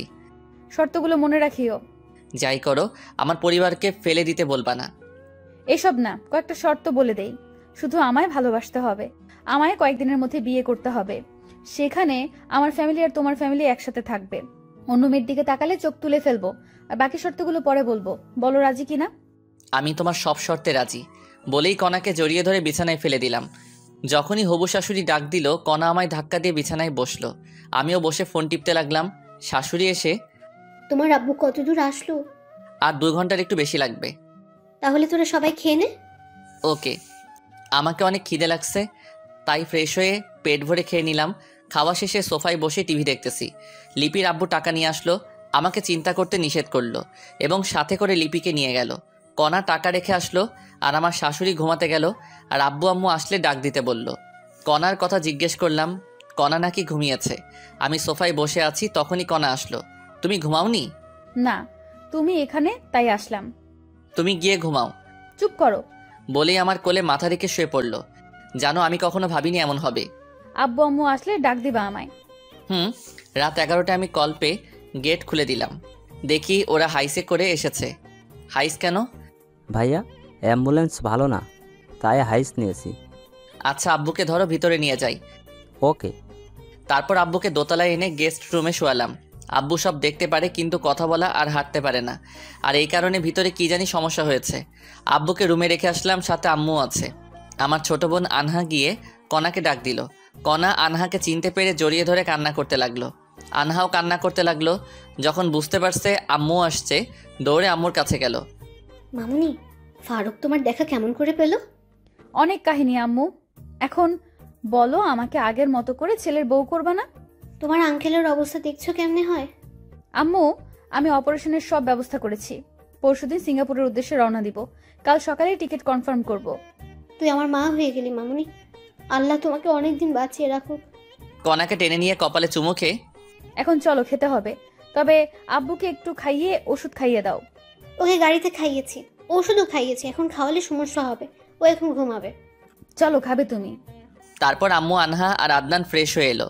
আন্টি মানে হবু শাশুড়ি পরিবেশন করলো, আর ওরা সবাই খেয়ে নিল। খাওয়া শেষে সবাই একখানে বসলাম। সেখানে টিকিট কয়টা কাটবো? 4টা টিকিট কেটে রাখো। ওকে, কিন্তু কে কে যাবে? আম্মু যাবে, আব্বুর সেবা করতে হবে, সেগুলো আমরা পারবো না। আমি যাব, তুমি যাবে আর আব্বু। ওকে, কাল সকালে। এখন সবাই ঘুমিয়ে পড়ো। ওকে। 4টা রুম কিন্তু বেড 3টা। একটায় আব্বু আম্মু, আরেকটায় কণা, শাশুড়ি আর আনহা, আর আরেকটায় আমি আর আদনান ঘুমিয়ে পড়লাম। পরের দিন উঠলাম কণার ডাকে, উঠে নাস্তা করলাম। নাস্তা করে অনলাইনে টিকিট কাটার জন্য রওনা দিলাম। টিকিট কনফার্ম করে টিকিটের রিসিভের ফটোকপি নিলাম। এটা দেখালেই টিকিট দিয়ে দিবে। আব্বুকে নিয়ে আমি আর কণা বাংলাদেশের নামকরা বেসরকারি হাসপাতালে গেলাম। ডাক্তার কণার পরিচিত হওয়ার সুবাদে সিরিয়াল খুব তাড়াতাড়ি পেয়ে গেলাম। ডাক্তার অনেক সতর্কভাবে আব্বুর চেক আপ করলো। আব্বুর শরীর এখন কেমন আর আব্বুর শরীর কোন ধরনের অপারেশন সহ্য করতে পারবে সে অনুযায়ী একটা রিসিপ্ট তৈরি করলো। সেদিন আরও কিছু কাজ করলাম। দিনটি কেমনে কেটে গেল বুঝতেই পারলাম না। পরের দিন আবার সেই হাসপাতালে গেলাম। এই হাসপাতালের মাধ্যমেই আমরা সিঙ্গাপুর যাব, আর ওখানে যা কাজ করা লাগবে সব এই ডাক্তাররাই করবে।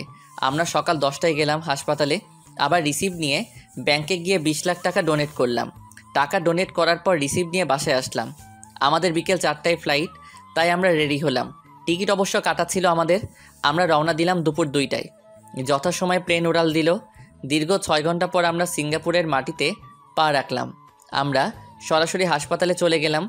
আমাদের কাছ থেকে রিসিপ্ট জমা নিল এবং আব্বুকে ভিতরে নিয়ে গেল। কিছুক্ষণ পর এসে অভিভাবক অর্থাৎ সাদা স্ট্যাম্পে আমার স্বাক্ষর নিল। স্বাক্ষর করা শেষে ওরা চলে গেল। অপারেশন শুরু হলো। আমরা বাইরে দাঁড়িয়ে আছি। আম্মু তো শুধু কান্নাই করছে, থামছেই না কিছুতেই। আমারও কান্না আসতেছে, কিন্তু আমায় শক্ত হয়ে থাকতে হবে। আমি যদি কান্না করি তাহলে আম্মুকে আটকানোই যাবে না। আমি শুধু মনে মনে আল্লাহর নাম নিচ্ছি। আম্মু কান্না করতে করতে ক্লান্ত হয়ে বেঞ্চের উপর ঘুমিয়ে পড়েছে। কণা আম্মুর মাথা নিজের কোলে রেখে বসে আছে, আর আমি অপারেশন থিয়েটারের দরজার সামনে দাঁড়িয়ে আছি। আমার চোখের কোণে পানি এসে গেছে। আব্বুর কিছু কথা আমার মনে উঠে গেল। যাই হোক, প্রায় 3 ঘন্টা পর একজন দরজা খুলল। খুলেই, কে আপনি? আমি রোগীর আত্মীয়। কেন? একটা ভালো খবর আছে। কি সেই খবর স্যার, বলেন একটু। অপারেশন সাকসেসফুল, রোগী সম্পূর্ণ বিপদমুক্ত ইনশাআল্লাহ। সত্যি আব্বুর কিছু হয়নি? এখন দেখা করতে পারবেন না, রোগীর জ্ঞান ফিরতে সময় লাগবে, কমপক্ষে 48 ঘন্টা। আর রোগীকে ঘুমের ইঞ্জেকশন দেওয়া আছে, ডিস্টার্ব করবেন না রোগীকে। ভিতরে গিয়ে দেখি সিনিয়র ডাক্তার সহ আরও 5 জন দাঁড়িয়ে আলোচনা করতেছে। Okay sir. আর শোনো, তোমার আব্বু একটা হার্টে 10 দিনের মতো সময় নেবে, কিন্তু কণ্ঠস্বর ঠিক হয়েছে। জ্ঞান ফেরার 24 ঘন্টার ভেতরেই কথা বলতে পারবে ইনশাআল্লাহ। ও আচ্ছা স্যার। আমার চেম্বারে আসো, কিছু ওষুধ লিখে দিচ্ছি, 1 মাস খাওয়াতে হবে। ওকে চলেন। বিশেষ দ্রষ্টব্য, সব কথা ইংরেজি দিয়ে বলেছি আমরা। তারপর আমি ডাক্তারের কেবিনে গেলাম। ডাক্তার আমাকে কিছু নির্দেশনা দিলেন। সেগুলো হলো, আব্বুকে কখনো প্রেশার দেওয়া যাবে না, কোনো টেনশন করা যাবে না, সুস্থ হলে সব কাজ করতে পারবে, সেক্ষেত্রে কোনো সমস্যা হবে না। আর আব্বুর জ্ঞান ফিরবে 48 ঘন্টার মধ্যে। কয়েকদিন কথা বলতে পারবে না, আর কয়েকদিন হেঁটে নিয়ে বেড়াতে হবে, যেমন করে আমরা ছোট্ট বাচ্চাদের হাঁটা শিক্ষা দিই। আর কিছু ওষুধ লিখে দিলেন, যেগুলো কমপক্ষে 6 মাস সেবন করতে হবে। যাই হোক, আম্মু কান্না করতে করতে ক্লান্ত হয়ে ঘুমিয়ে পড়েছে। আব্বুর যে অপারেশন শেষ হয়েছে সে কথা আম্মু আর কণা এখনও জানতে পারিনি। তাই ডাক্তারের কাছ থেকে প্রেসক্রিপশন নিলাম। সেখান থেকে আম্মু আর কণা যেখানে বসে আছে সেখানে গেলাম। আম্মুকে ডেকে তুললাম, সাথে কণাও উঠল। আম্মু ঘুম ভাঙা মাত্র, বাবা তোর আব্বু কোথায়? ভিতরে আছে। অপারেশন তো শেষ হয়েছে তাই না? অপারেশন শেষ হয়েছে। তোর আব্বু কোথায় সেটা আগে বল। ভিতরে আছে, অপারেশন সাকসেসফুল হয়েছে। 48 ঘন্টা আব্বুকে ডিস্টার্ব করা যাবে না। সত্যি বাবা, আমি শুধু দেখেই চলে আসবো, আমাকে নিয়ে চল বাবা। আমিও যাব। চলো, কিন্তু শব্দ করলে আব্বুর মাথার সমস্যা হতে পারে। আচ্ছা। তারপর আমি কেবিনে ঢুকলাম, সাথে আম্মু এবং কণাও আছে। কণা ঢুকেই আব্বুর পালস চেক করলো, আর আম্মু ঢুকে আব্বুর শরীরে হাত রেখে দেখলো। তারপর, আম্মু এবার বাইরে চলো। আমি বাইরে যাবো না বাবা, তোরা বাইরে যা। সমস্যা হতে পারে আম্মু। বললাম কোনো সমস্যা হবে না, আমি কোনো শব্দ করব না। আচ্ছা বসে থাকো, আমরা বাইরে আছি। আব্বুর পাশে একটা চেয়ার এনে আম্মুকে বসিয়ে দিয়ে, বাবা তোরা দুজন কিছু খেয়ে আয়। আচ্ছা। আম্মু কেবিনে বসে আছে, আমি আর কণা বাইরে আসলাম। তখন, এই তোমার কার্ডে কি টাকা আছে? আমি রেখে দিয়েছি। ও রেখে দাও, টাকা লাগতে পারে। বলেই আমি বাইরে যাওয়ার জন্য পা বাড়ালাম। কোথায় যাচ্ছ তুমি? আমি খাবার কিনে আনতেছি। দাঁড়াও, মিথ্যা বলতে পারো না, বলো কেন? মিথ্যা বললাম কখন আমি? জানি তোমার কাছে কোনো টাকা নেই, এখান থেকে খাবার নিয়ে আসিও। আমার হাতে ও ডেবিট কার্ডটা দিয়ে, আচ্ছা আসলে আমার কাছে 5,000 টাকা ছিল মাত্র। তুমি কোথায় থাকবা? কোথায় আবার? আম্মুর সাথে। ওকে। কণা আম্মুর কাছে গেল আর আমি বাইরে গেলাম। সেখানে ভাত না পেয়ে বিরিয়ানি নিয়ে আসলাম। 4 প্যাকেট বিরিয়ানি নিয়ে আসলাম। এসেই আম্মু এদিকে এসে তুলে খাওয়াও আমাদের। আচ্ছা চল। তারপর আম্মু আমাকে আর কণাকে খাইয়ে দিচ্ছে আর আমরা দুজন আবার আম্মুকে খাওয়াচ্ছি। খাওয়ার এক পর্যায়ে আজ আমি অনেক খুশি। আমরাও। আজ আব্বুর অপারেশন হয়ে অনেক শান্তি লাগছে। সেটাই। কণা টাকা না দিলে সেটা হতো না কখনো। তোর আব্বু সুস্থ হলে তোদের বিয়ে দেব। আগে আব্বু সুস্থ হোক তো। মেয়েদের মতো লজ্জা পাস কেন? আচ্ছা মামুনি, 3-4 মাস পর বিয়ে হলে কোনো সমস্যা হবে তোমার? আম্মু আপনারা যখন দেবেন আমি তখনই রাজি, কিন্তু বাসায় গিয়ে ওর সাথে আমার রেজিস্ট্রি করে রাখতে হবে। আচ্ছা মামুনি, আমরা একটু সামলে উঠবো। আর শোনো, তোমাদের তো কাল রাতের ঘুমও হলো না। ওখানে যে বেঞ্চ আর ফাঁকা ব্যাগ আছে ওখানে ঘুমিয়ে পড়ো। আচ্ছা। তারপর আমরা অনেক কষ্টে ঘুমালাম। ঘুম থেকে উঠলাম পরের দিন সকালে। সেদিনটাও কেটে গেল। পরের দিন উঠে ভালো লাগছিল না, তাই কণাকে নিয়ে বাইরে গেলাম। একটা পার্কে আমি আর কণা বসে আছি তখন। আচ্ছা বলো তো, তোমার শর্তগুলো পূরণ করতে হবে না? যখন তুমি আমার কথা শুনবা না তখন বলবো। আমাকে কাছে টেনে নিয়ে আমার কপালে আলতো করে একটা চুমু দিয়ে বলল, আচ্ছা। বলেই জড়িয়ে ধরলাম। তখনই কণা একটা আইসক্রিমের ভাসমান দোকান দেখে আইসক্রিমের বায়না ধরলো। মহারানী আইসক্রিম খাবে। আমি আইসক্রিম এনে দিলাম। আইসক্রিম আমার একেবারে অপছন্দ। আমাকেও খেতে বলল, কিন্তু আমি খেলাম না। কণা আইসক্রিম খাচ্ছে ছোট বাচ্চাদের মতো করে। খাওয়া শেষে ঠোঁটের চারপাশে আইসক্রিম লেগে আছে। তোমার ঠোঁট মুছে ফেলো। আমি পারবো না। দেখো ঠোঁট পরিষ্কার করো, না হলে ঠোঁট কামড়ে ছিঁড়ে ফেলবো কিন্তু। ছিঁড়ে ফেলো, তোমার জন্যই তো রাখা। তারপর আর কি লাগে, ফায়দা যাকে বলে। কণাকে লিপ কিস করতে লাগলাম। কণাও আমাকে জড়িয়ে ধরলো। ওর ঠোঁটে আর এক বিন্দু আইসক্রিম লেগে নেই, তবু আমি ছাড়লাম না ওকে। তারপর ধীরে ধীরে গলায় কিস করলাম। তখনই কণা কেঁপে উঠে আমায় জড়িয়ে ধরলো। আমিও আবার শুরু করলাম। তখনই পিছন থেকে, এই আপনারা শিশু পার্কে এসব কি করেন? জরিমানা ধরা হবে কিন্তু। দুঃখিত, আমরা যাচ্ছি। তারপর আরও কিছুক্ষণ ঘুরলাম। সন্ধ্যার দিকে আম্মুর জন্য খাবার নিয়ে হাসপাতালে আসলাম। হাসপাতালে এসে দেখে আব্বু হাত নাড়ানাড়ি করতেছে। তখনই আমি ডাক্তারকে ডেকে আনলাম। ডাক্তার আব্বুকে চেক আপ করে, I can believe this. Any problem doctor? না, একটা সুখবর আছে। কি সেই খবর? আসলে আপনার আব্বুর শরীরে অনেক ধরনের জিন বিদ্যমান, তাই আপনার আব্বুর অভিযোজন ক্ষমতাও বেশি। খুব সহজেই সব পরিবেশে খাপ খেয়ে নিতে পারে। আপনার আব্বুর সেসব এনজাইমের জন্য আপনার আব্বু শরীরের ভারসাম্য ফিরে পেয়েছে, কিন্তু এখনও জ্ঞান ফেরেনি আর কথা বলতে পারবে কিছুক্ষণ পর। সত্যি ডাক্তার? আর ঘুমের ওষুধ দেয়নি। কিছুক্ষণের মধ্যেই আপনার আব্বু ঘুম ভেঙে যাবে। ভালো কিছু খাইয়ে দিয়েন। আমি আসি এখন। ওকে। তারপর ডাক্তার চলে গেল। আমি অনেক খুশি, আব্বু আবার আগের মতো চলতে পারবে। যাই হোক, আব্বুর জ্ঞান রাত 2টার দিকে আসলো। ওঠা মাত্র আব্বুকে বাইরে থেকে আনা খাবার খাওয়ালাম। ওষুধ খাইয়ে দিয়ে আব্বুকে রেস্ট নিতে দিলাম। আব্বু হাত পা নাড়াতে পারে, কিন্তু পা ফেলাতে ভয় পায় আর কথা বলার চেষ্টা করে। মুখ দিয়ে বাতাসও বের হয়, কিন্তু আওয়াজটা বের হয় না। যাই হোক, আমি আর আম্মু মিলে আব্বুকে কিছুক্ষণ হাঁটালাম। তারপর আবার রেস্ট নিতে দিলাম। পরের দিন সকালে কিছুক্ষণ চেষ্টা করতেই আব্বু হাঁটতে সফল হলো। সেদিন পমাদের হাসপাতাল থেকে রিলিজ দিল। সেদিন রাতের টিকিট আমরা কেটে ফেললাম। আব্বু ইশারা দিয়ে কথা বলে। টিকিট কাটা শেষে আমরা একটা ছোট হোটেলে গিয়ে রাতের খাবার খেয়ে কিছু ব্যাগে প্যাকেট করে নিলাম। সন্ধ্যার সময় এয়ারপোর্টের ভিতরে প্রবেশ করলাম। রাত 8টায় প্লেন উড়াল দিল। পরের দিন ঢাকা শাহজালাল আন্তর্জাতিক বিমানবন্দরে নেমে কণার বাসায় গেলাম এবং কণার আব্বুর নামে যা শুনলাম তা শুনে দ্রুত সন্ধ্যার সময় আমরা এয়ারপোর্টের ভিতরে আসলাম। সিঙ্গাপুরের সময় রাত 11টায় আমাদের ফ্লাইট।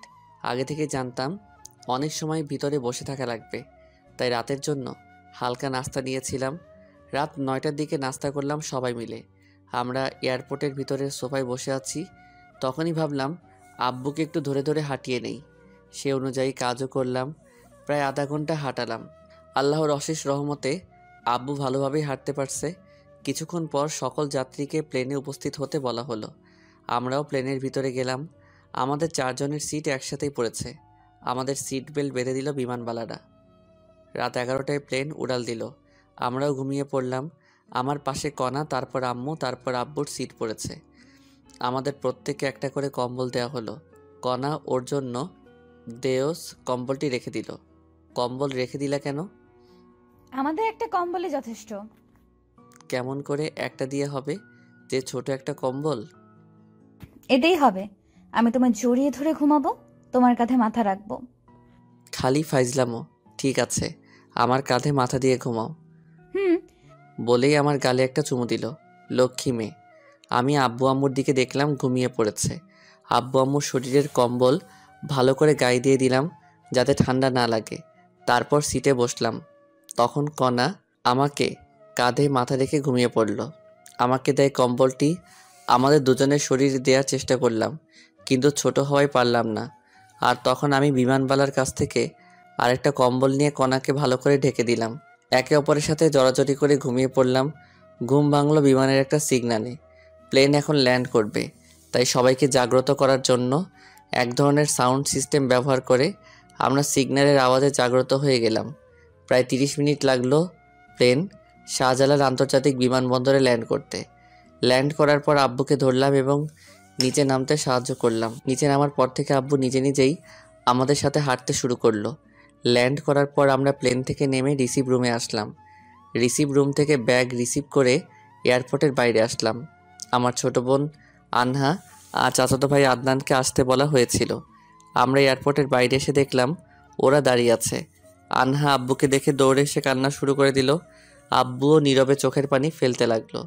আমি সান্ত্বনা দিয়ে একটা ট্যাক্সি নিয়ে আমরা সবাই কণার বাসায় আসলাম।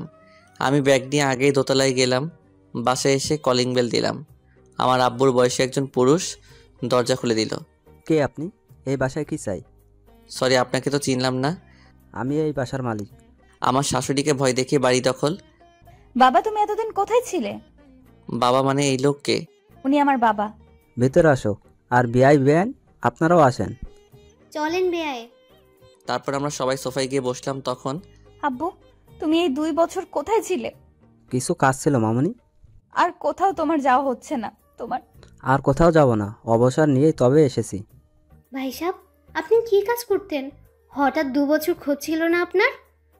বিআইন, আমি একজন কমিশনার ছিলাম। আমাদের দেশে মাদকের ব্যবহার অধিক ছিল, আর আমি ট্রেনিংয়ে মেডেল জিতেছিলাম, তাই সরকার আমায় ডেকে পাঠায়। তারপর আমাদের একটা মিটিং হয়। সেই মিটিংয়ে 60 সদস্য বিশিষ্ট একটা দল তৈরি করি। এদের মূল কাজ মাদকের গডফাদারকে ধরা। আমরা এই কাজের মিশনের জন্য উঠে পড়ে লেগে পড়ি। বাসায় থাকলে সমস্যা তো, তাই আমি কাউকে না জানিয়ে পালিয়ে যাই। মিশন ছিল জীবন মরণের।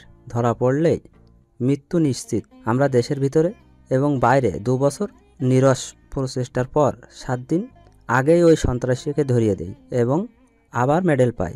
সেদিনেই চাকরির অবসরের আবেদন করি। অফিসাররা সবাই অবাক হয়েছিল এবং তারা আমাকে চাকরিতে জোর করে রাখতে চেয়েছিল, কিন্তু পারিনি। আমি পরশুদিন বাসায় এসে সব শুনলাম বিয়ানের নাকি অপারেশন হচ্ছে। আপনার মেয়ে টাকা দিয়েছিল, আমাদের তো অপারেশন করার সামর্থ্য ছিল না। বেআইন, আমার যা কিছু আছে সব কণা মামুনির, আর আমার মেয়ে আপনার বাড়ির বউ। আর এসব কথা বাদ দেন, এখন বেআইনের কি অবস্থা? হাঁটতে পারতেছে, কিন্তু কথা বলতে পারতেছে না। মুখ দিয়ে বাতাস বের হয়। ডাক্তার বলছে 1 সপ্তাহের মধ্যে কথা বলতে পারবে। আল্লাহ যেন তাড়াতাড়ি সুস্থ করে দেন। আচ্ছা বেয়াই, কণা আর ফারুকের সম্পর্ক নিয়ে আপনার মন খারাপ হয়নি? বেআইন, কণা আগে রিলেশন করতো আপনার ছেলের সাথে। আমি জানতাম রিলেশন করে, কিন্তু আপনার ছেলেকে দেখিনি। পরে যখন ওদের ব্রেকআপ হয়েছে এবং আমার মেয়ে বাইরে চলে যায়, মেয়ে আমাকে বুঝতে দেয়নি। তারপর আমি মিশনে গিয়েছিলাম। বাসায় এসে জানতে পারলাম ব্যাপারটা। প্রথমে রাগ হয়েছিল, কিন্তু পরে সব শোনার পর অনেক খুশি লাগতেছে। বেয়াই, আপনার মেয়েকে আমি অনেক পছন্দ করি, তাই ফারুক যখন ওদের ব্রেকআপের কথা বললো তখন ওর সাথে অনেক রাগারাগি করেছি, কিন্তু সব কিছু বিবেচনা করে মেনে নিতে হয়েছে। অনেক ভালো লাগলো বেআইন।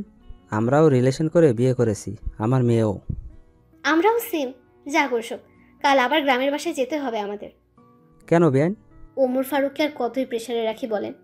এমনি ওর বেতন অল্প, আবার যদি পরিবার সহ ঢাকায় থাকি তাহলে অনেক টাকা খরচ হবে, তাই চলে যাব। কি বলেন বেআইন? সামনে আমার একটা ফ্ল্যাট আছে, 5 তলা ফ্ল্যাট, সেখানে 4 তলায় আপনারা থাকবেন। বেয়াই, অনেক উপকার করেছেন, তাই জীবনে শোধ করতে পারবো না। আর উপকার করবেন না। বেআইন কি বলেন এসব? আমরা কিন্তু কষ্ট পাবো। আচ্ছা বেয়াই, আগে আপনার বেয়াই সুস্থ হোক। ও সুস্থ হলে যে কোম্পানিতে চাকরি করতো সেখানে আবার জয়েন করতে পারবে। রেফারেন্স আছে তো, সুস্থ হলে আবার ঢাকায় আসবো। আচ্ছা ঠিক আছে, কিন্তু এদের বিয়ের ডেট ঠিক করতে হবে না? কিছুদিন যাক। তবুও কদিন পর? 6 মাস পর। কি বলো তুমি? আচ্ছা ঠিক আছে, এখন চলেন, সকালের খাবার খেতে হবে। আব্বু, প্রচুর খিদে লাগছে, আর আমরা খেয়েই ঘুমাবো। ঘুম হয়নি রাতে। হারামজাদি আমার কাঁধে মাথা রেখে আরামসে ঘুমিয়েছে আর এখন চাপা মারতেছে। সবাই ফ্রেশ হয়ে এসে টেবিলে বসো। আমি দেখি কনার আম্মুর রান্না কত দূর। তারপর আম্মু আর আব্বু গেস্ট রুমে গেল, সাথে আদনান আর আনাহাও। আর কণা আমাকে টেনে ওর রুমে নিয়ে গেল। আমি যেই রুমে ঢুকেছি সাথে সাথে কণা দরজা লাগিয়ে দিল। এই কি করো, তোমার কমিশনার বাপ আমার গুটলি ফাটাই দিবে। কিছুই বলবেন, এখন যাও, ফ্রেশ হও আগে। ওকে। তারপর আমি বাথরুমে ঢুকলাম। 10 মিনিট পর একদম ফ্রেশ হয়ে বের হলাম। বের হয়ে দেখি কণা আগের কাপড় পরিবর্তন করে শাড়ি পরার বৃথা চেষ্টা করতেছে। আমি বাথরুম থেকে বের হয়েছি, কণা বুঝতে পারিনি।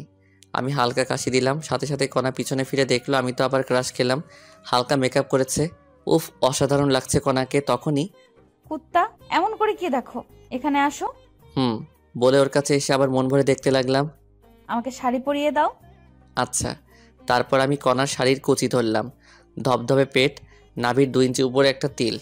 আমি নিজেকে কন্ট্রোল করার চেষ্টা করতেছি, আর কণা সেটা বুঝতে পেরেছে। কণা আমার কাঁধে হাত রেখে আছে। আমি কুচি সুন্দরভাবে গুছিয়ে কোমরে গুজলাম। তখনই কণা আমার হাত চেপে ধরলো এবং মাথা পেটের সাথে চেপে ধরলো। আমি নিজেকে আর ধরে রাখতে পারলাম না, কণার মাথা শক্ত করে ধরে লিপ কিস করা শুরু করলাম। কণাও আর কন্ট্রোল করতে পারলো না, সেও রেসপন্স করা শুরু করলো। টানা কিস করতে করতে কণাকে কোলে করে বিছানায় নিয়ে গেলাম। বিছানায় ফেলে আবার কিস করা শুরু করলাম। তারপর গলায় কিস করতে লাগলাম। তখনই এই কুত্তা, আমাকে কি বিয়ের আগেই প্রেগন্যান্ট করতে চাও নাকি? ও শিট, সরি, আমি ব্যাপারটা বুঝতে পারিনি। দোষ আমার, আমি ইচ্ছে করেই তোমায় শাড়ি পরিয়ে দিতে বলেছি। আমি জানতাম তুমি ঠিক থাকতে পারবে না। তবে রে। আও, হারামি, বাইরে চলো। চলো। আরে মুখ তো মুছে ফেলো, মুখে লিপস্টিক লেগে আছে। বলেই বাইরে চলে গেল। কি বলো? বলেই আয়নার সামনে গিয়ে দেখি সত্যি সত্যি লিপস্টিক লেগে আছে। তারপর আমি ভালো করে মুখ ধুয়ে বাইরে আসলাম। বাইরে এসে দেখি সবাই আমার জন্য টেবিলে অপেক্ষা করে বসে আছে। সামনে গিয়ে দেখি কণার পাশে টেবিলটাই মাত্র ফাঁকা আছে। খিদেও লাগছে, তাই আমিও বসলাম টেবিলে। হবু শাশুড়ি খাবার সার্ভ করলো, আর আমি কোনো দিকে না তাকিয়ে খাওয়া শুরু করলাম। তখন নিচ থেকে সুরসুরি লাগলো। আমি বিড়াল মনে করে নিচে তাকালাম, দেখি নিচে কিছুই নেই। মাথা তুলে দেখি আমার প্লেটেও কিছুই নেই। আমার প্লেটের মাংস কে জানি তুলে নিয়েছে। কণার মুখের দিকে তাকালাম, দেখি কণা মুচকি মুচকি হাসতেছে। আমিও বুঝতে পারলাম গন্ডগোলটা কোথায়। খাওয়াই হলো না আমার। সামনে তাকিয়ে দেখি সবার খাওয়া শেষ। লজ্জায় আবার চাইতেও পারছি না, তাই পেটে ক্ষুধা নিয়ে হাত ধুয়ে উঠে আসলাম। কণাও উঠে ওর আম্মুর কাছে গেল। আমি আম্মুকে বলে কণাকে না জানিয়ে আমার ভাড়া বাসায় চলে গেলাম। যাওয়ার সময় সাথে করে বিরিয়ানি নিয়ে গেছিলাম।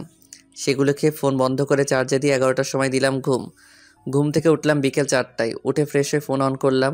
ফোন অন করে আমি অবাক হয়ে গেলাম।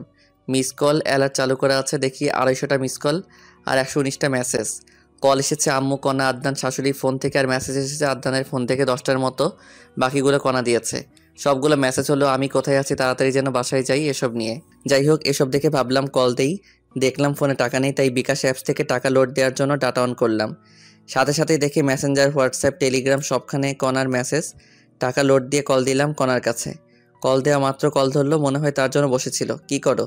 জানোয়ার, কোথায় তুই? রেগে আছো খুব? তাই বলবো না। রাখবে না। তোমার ফোন বন্ধ কেন? অবু স্বামীর সাথে কেউ এভাবে কথা বলে? ঘন্টা, এবার বলো কোথায় তুমি এখন? ঘুম হয়নি তো, তাই যে বাসায় থাকতাম সেখানে এসে ফোনটা চার্জে দিয়ে ঘুমিয়েছিলাম। লোকেশন দাও, আমি যাচ্ছি। পাগল নাকি? তোমার সতীন তোমার সাথে মারামারি করার জন্য বসে আছে। দেখো, তুমি জানো আমার রাগ কেমন, রাগিও না আমায়। ওকে, জায়গায় আসো। ওকে। আমি ফোন কেটে দিয়ে বিছানায় বসে ফেসবুকে নোটিফিকেশন চেক করতেছি। তখনই কণার আইডি সামনে আসলো। দেখলাম রিলেশনশিপ স্ট্যাটাস দিয়ে, relationship with MD Omar Faruk. আমি দেখে মুচকি আসলাম। পাগলি একটা, আমায় অনেক ভালোবাসে। জীবনে কিছু না পেলেও মনের মতো মা বাবা আর জীবনসঙ্গী পেলাম। আল্লাহর কাছে লাখ লাখ শুক্রিয়া। তারপর ফেসবুকের ভিডিও দেখতে লাগলাম। প্রায় 30 মিনিট আমার ফোনে কণার ফোন নাম্বার থেকে কল আসলো। কল ধরলাম, তখন কণা আমায় আমার দেওয়া ঠিকানায় যেতে বলল।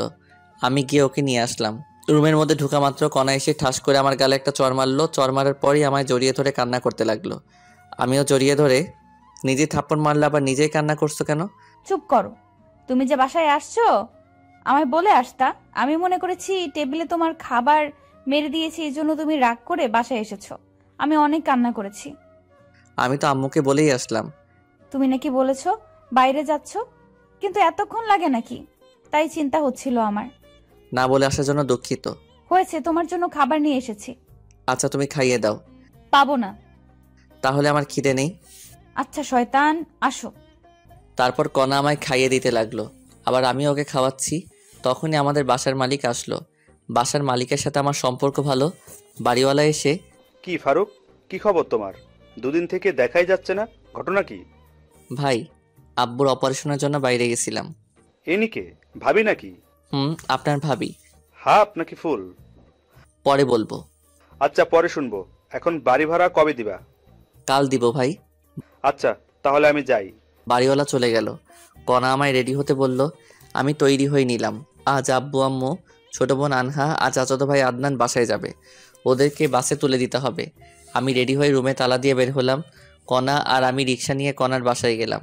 বাসায় যাওয়া মাত্র, তোর কি আক্কেল জ্ঞান নেই? তুই বাইরে গেছিস, কণাকে বলা লাগবে না? তোমাকে তো বললাম আম্মু। তুই বলেছিস তুই বাইরে যাচ্ছিস, কিন্তু তুই যে তোর মেসেজ যাবি সেটা তো বলিসনি। আর তোর ফোন বন্ধ ছিল, তাই কণা কান্নাকাটি করে অবস্থা খারাপ করেছিল। বাদ দাও, তোমরা রেডি হয়েছো? প্রায়। বাস কয়টায়? রাত 9টায়। এখন 6:30 বাজে। তাহলে সমস্যা নেই। খেয়েছো তোমরা? তোর জন্যই বসে আছি। চলো। সন্ধ্যা 7টার দিকে সবাই মিলে একসাথে বসে খেলাম। খাওয়া শেষে সবাই কণার আব্বু আম্মুর কাছ থেকে বিদায় নিয়ে রওনা দিলাম। আমি আব্বু আম্মু ভাই বোনদের গাড়িতে তুলে দিয়ে কণার বাসায় রেখে মেসে যাব। যাই হোক, স্টেশনে গিয়ে বসে আছি। কণা, আম্মু আর আনহান গল্প করতেছে। অত্যন্ত গরম এখন, তাই আম্মু আমাকে পানির বোতল আনতে বলল। আমি রাস্তা পার হয়ে একটা দোকানে গেলাম।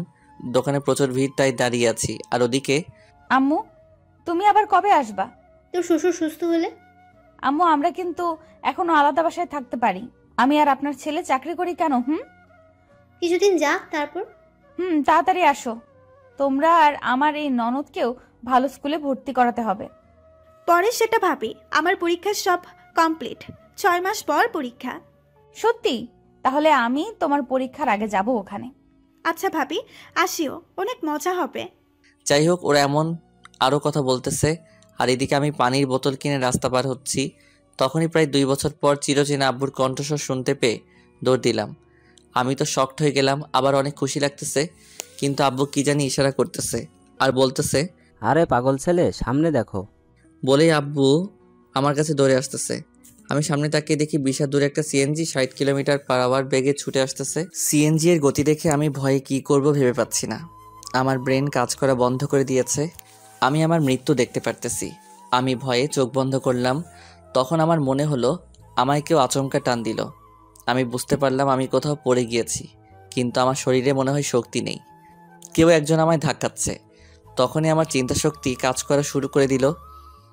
আমি চোখ খুললাম। খোলা মাত্র, বাবা, তোর কিছু হয়নি তো? কিছু হয়নি তো মনে হয়। চারপাশ দেখে আসবি না? ভুল হয়েছে, এবার চলো। চল। আম্মুকে বলিও না, আবার চিন্তা করবে। আচ্ছা। তারপর আমি আমার শরীরের ধুলা ঝেড়ে ফেলে দিলাম। তারপর আব্বু আর আমি, আম্মু, কণা আর আনহাদের কাছে আসলাম।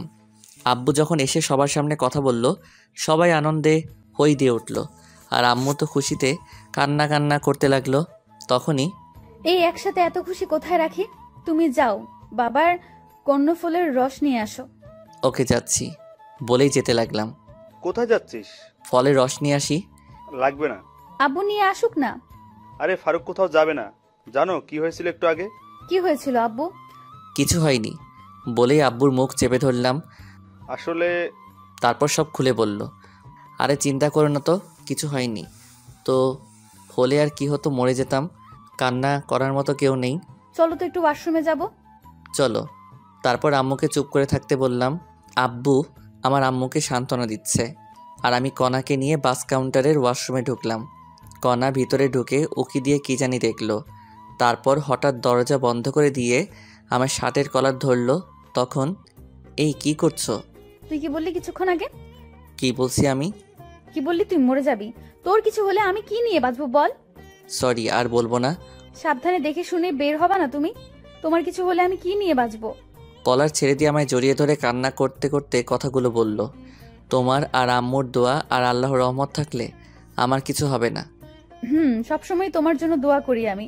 এবার কিস করো। তাই তো, তোমায় অনেক ভালোবাসি। কচু বাসো, তাই তো আমার কথা চিন্তাও করো না, শুধু বাজে কথা বলো। মৃত্যু ছাড়া আমি তোমায় ছেড়ে কোথাও যাব না।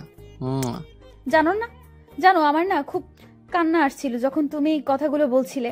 মনে হচ্ছিল ধরে থাপ্পড় মারি আর বলি তোমায় অনেক ভালোবাসি। ওসব আমি ইচ্ছা করেই বলেছি। দেখলাম তুমি আমায় কেমন ভালোবাসো।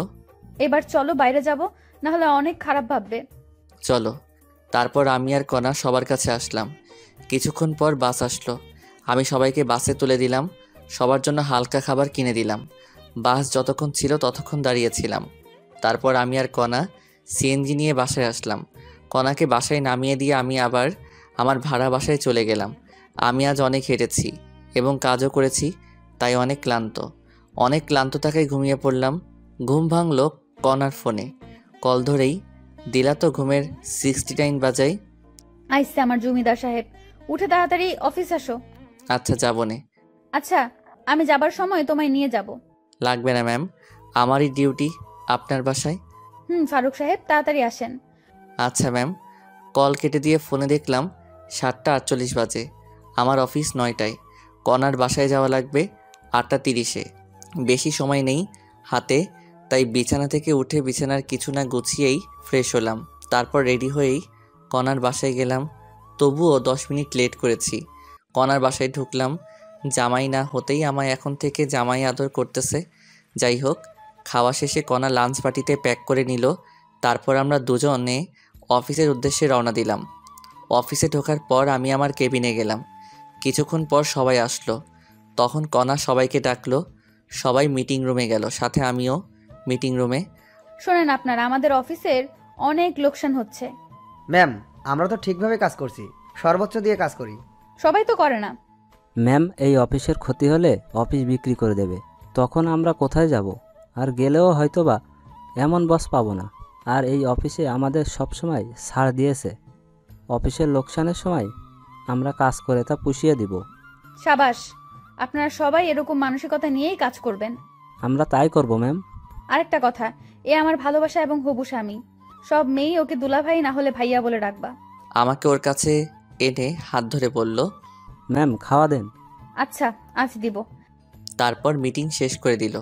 কণা সবাইকে খাওয়ালো। তারপর আবার কাজ করতে লাগলাম। অনেক দিন আসতে পারিনি, অনেক কাজ পড়ে আছে। কাজ করতে করতে দুপুর হয়ে গেল।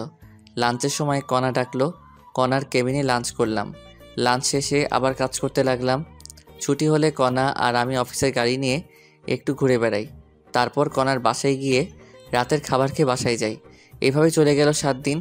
অফিসের কাজের প্রচুর চাপ, কোম্পানির লোকসান, সবাইকে দিয়ে তুলে নেওয়া হচ্ছে। এ মাস প্রায় শেষ হয়ে যাচ্ছে। মাসের আছে 5 দিন। অফিস যাওয়ার জন্য বের হয়েছি, তখন মেসেঞ্জারে আমার গ্রামের এক বান্ধবীর কল পেলাম। কি রে ফারুক, কেমন আছিস? আলহামদুলিল্লাহ, তুই কেমন আছিস? দুলা ভাই আর ভাগিনা কেমন আছে? ভালো ছিলাম, কিন্তু কয়েকদিন থেকে নেই রে মামা। কেন কেন কেন কোনো সমস্যা হয়েছে কি? তোর দুলাভাইয়ের হার্টের অপারেশন করা লাগবে।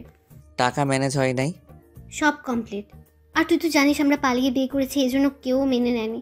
আর তোর দুলাভাইয়ের অসুস্থতার জন্য কোম্পানি থেকে লোন দিয়ে অপারেশন করাচ্ছে। খুব ভালো করেছিস। আমার কি কোনো হেল্প লাগবে? ঢাকায় আমার চেনা পরিচিত তুই আছিস, আর অপারেশনের সময় আমি মেয়ে মানুষ কেমনে দৌড়াদৌড়ি করবো? তুই কি একটু 2 দিন সময় দিতে পারবি? আচ্ছা, কবে যাওয়া লাগবে? আজকে আয়, কাল তাহলে অপারেশন হবে। আচ্ছা, আমি আসতেছি। সীমার ফোন কেটে দিয়ে কণাকে টেক্সট করে জানিয়ে দিলাম আমি 2 দিন অফিসে যেতে পারবো না। আমার বন্ধু অসুস্থ, অপারেশন হবে, তাই হাসপাতালে যাব। আর আমাকে এই 2 দিন কল দিও না। আমি জানি কণা আর আমায় 2 দিন কল দিবে না।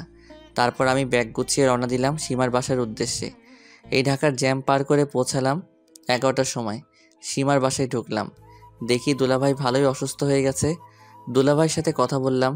দুলাভাইয়ের কথা বলতে সমস্যা হয়। তারপর সীমার সাথে ভালো মন্দ কথা বলে বিকেলবেলায় হাসপাতালে ভর্তি করার সিদ্ধান্ত নিলাম। সীমার বাসায় লাঞ্চ করে দুলাভাইকে নিয়ে 2টোর দিকে ঢাকা মেডিকেল হাসপাতালে ভর্তি করালাম। বিভিন্ন পরীক্ষা করা হলো এবং ডাক্তার বললেন রাত 10টায় অপারেশন করা হবে, ব্যাংকে গিয়ে টাকা ডিপোজিট করেন। তারপর সীমা ডাক্তার তো টাকা জমা দিতে বলল। চল ব্যাংকে যাব। দুলাভাই একা থাকবে নাকি? তোর ভাগিনাকে রেখে যাই, বেশিক্ষণ লাগবে না তো। টাকা কোথায় আছে? আমার অ্যাকাউন্টে। চলো তাহলে।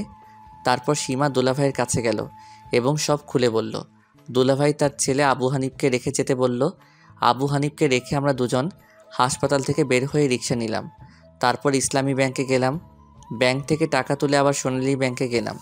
সেখানে টাকা জমা দিয়ে হাসপাতালে আসলাম। আমাদের মোট 2 ঘন্টা সময় লেগেছে।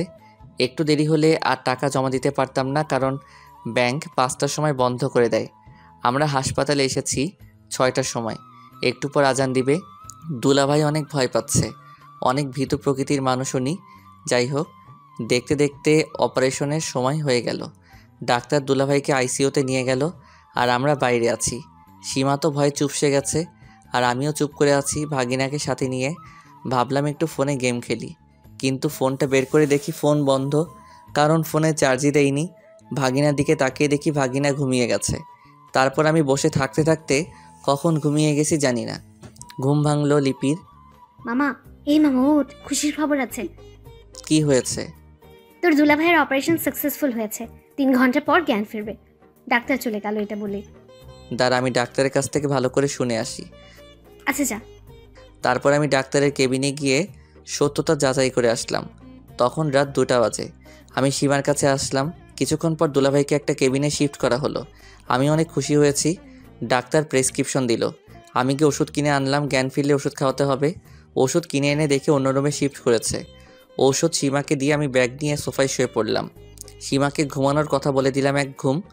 ঘুম থেকে উঠলাম খুব সকালে, সীমা আর দুলাভাইয়ের কথা শব্দে। ঘুম থেকে উঠে দুলাভাইয়ের সাথে কথা বলে ফ্রেশ হতে গেলাম। ফ্রেশ হয়ে এসে দুনিয়ার যত গল্প আছে সব শুরু করে দিলাম। গল্প তো আর শেষ হবে না, খিদেও লাগছে, তাই নাস্তা নিতে ভাগিনাকে সাথে করে বাইরে গেলাম।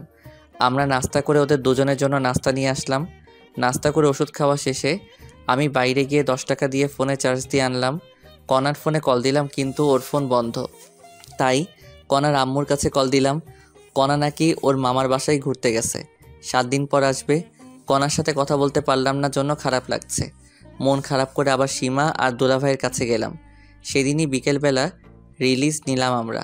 ওখানে থাকলে একদিনে 10,000 টাকা খরচ হবে, তাই রিলিজ নিয়ে লিপিতের ভাড়া বাসায় আসলাম।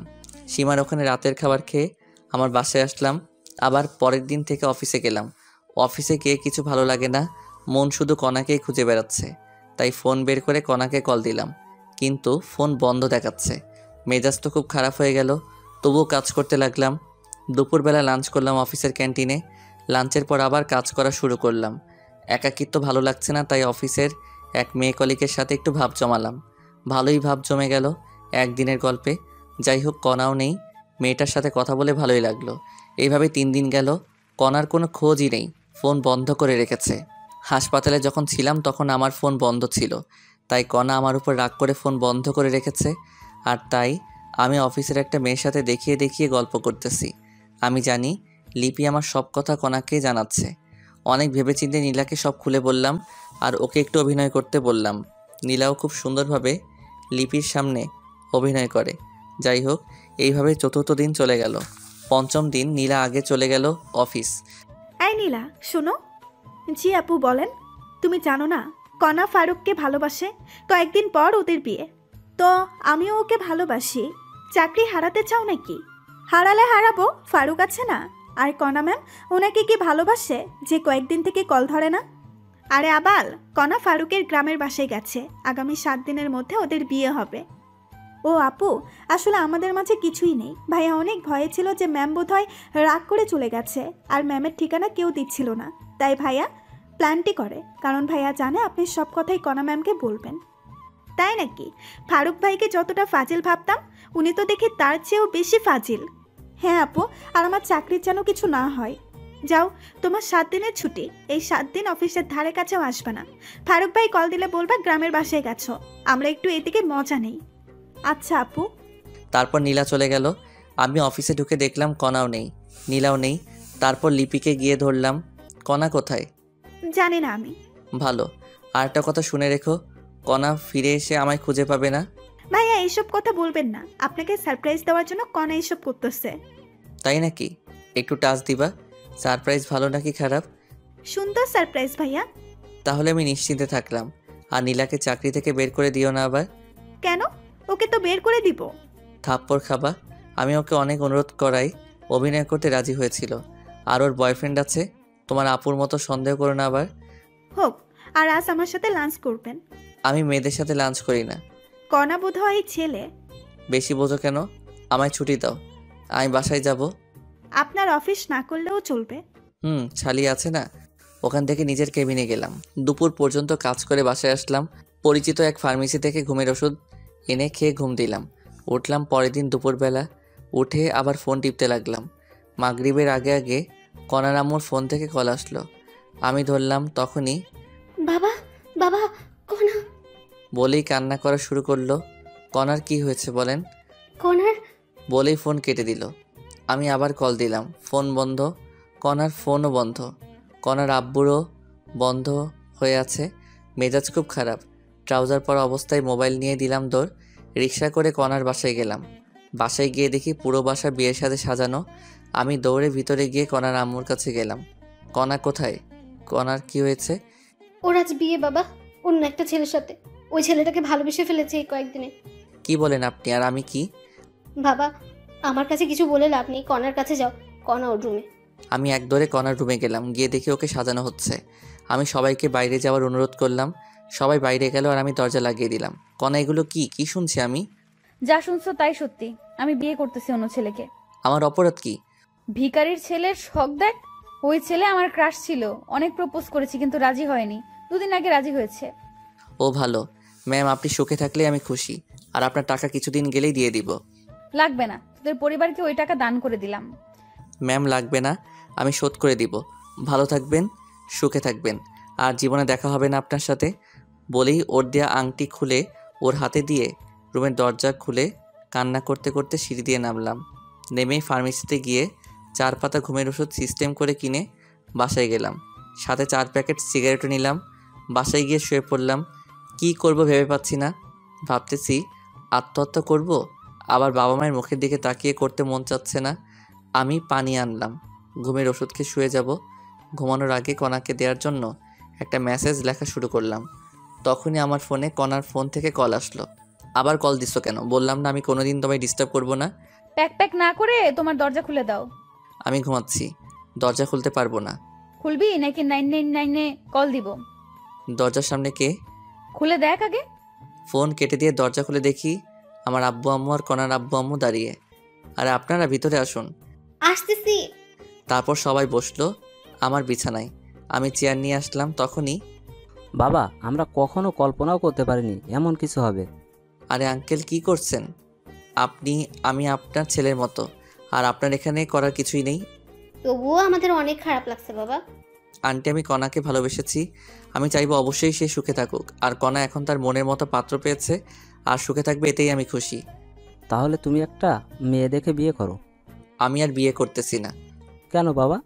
অত্যন্ত পার্সোনাল আঙ্কেল। আর আপনার মেয়ের বিয়ে আর আপনার এখানে অনেকে আবার অন্য কিছু ভাববে। ভাবলাম তুমি যদি আবার কোনো অঘটন ঘটাও, তাই আশা। আমি আত্মহত্যা করলে আমার বাবা মার কী হবে? সারা জীবন না হয় কণার ছবি সাথে নিয়ে থাকবো। আচ্ছা, আপনারা থাকেন, আমি কিছু নিয়ে আসি। কোথাও যাওয়া হবে না। আমার কলার ধরে দরজা দিয়ে ভিতরে ঢুকলো। আমি কিন্তু কিছুই করিনি, ভয়ের ঠেলায় চেয়ারে বসে আছি। সেটা জানা আছে, এখন বসে থাকো তুমি। দুলাভাই, কেমন দিলাম সারপ্রাইজ? কারো ফাটে কেউ হাসে, কেমনটা লাগে? আমার কথা শুনে সবাই হাসতে লাগলো। তারপর কাজী রুমে প্রবেশ করলো, সাথে ইমাম আর মুয়াজ্জিন। আমার 2 রুম মানুষ দিয়ে ভর্তি হয়ে গেল। তখনই আঙ্কেল, প্রেমিকার বিয়ে, প্রেমিকের সামনে পড়াবেন নাকি? আমি বাইরে যাচ্ছি। আরে গাধা, তোর সাথেই কণা মামনির বিয়ে। তাহলে যে বলল কণার একজনকে ভালোবাসে। আমি সব বলবো, কিন্তু পরে বলবো। আচ্ছা, তোমাকে শিক্ষা দিব আমি কি জিনিস। যাই হোক, অনেক কাহিনী শেষে বিয়ে পড়ানো শেষ হলো।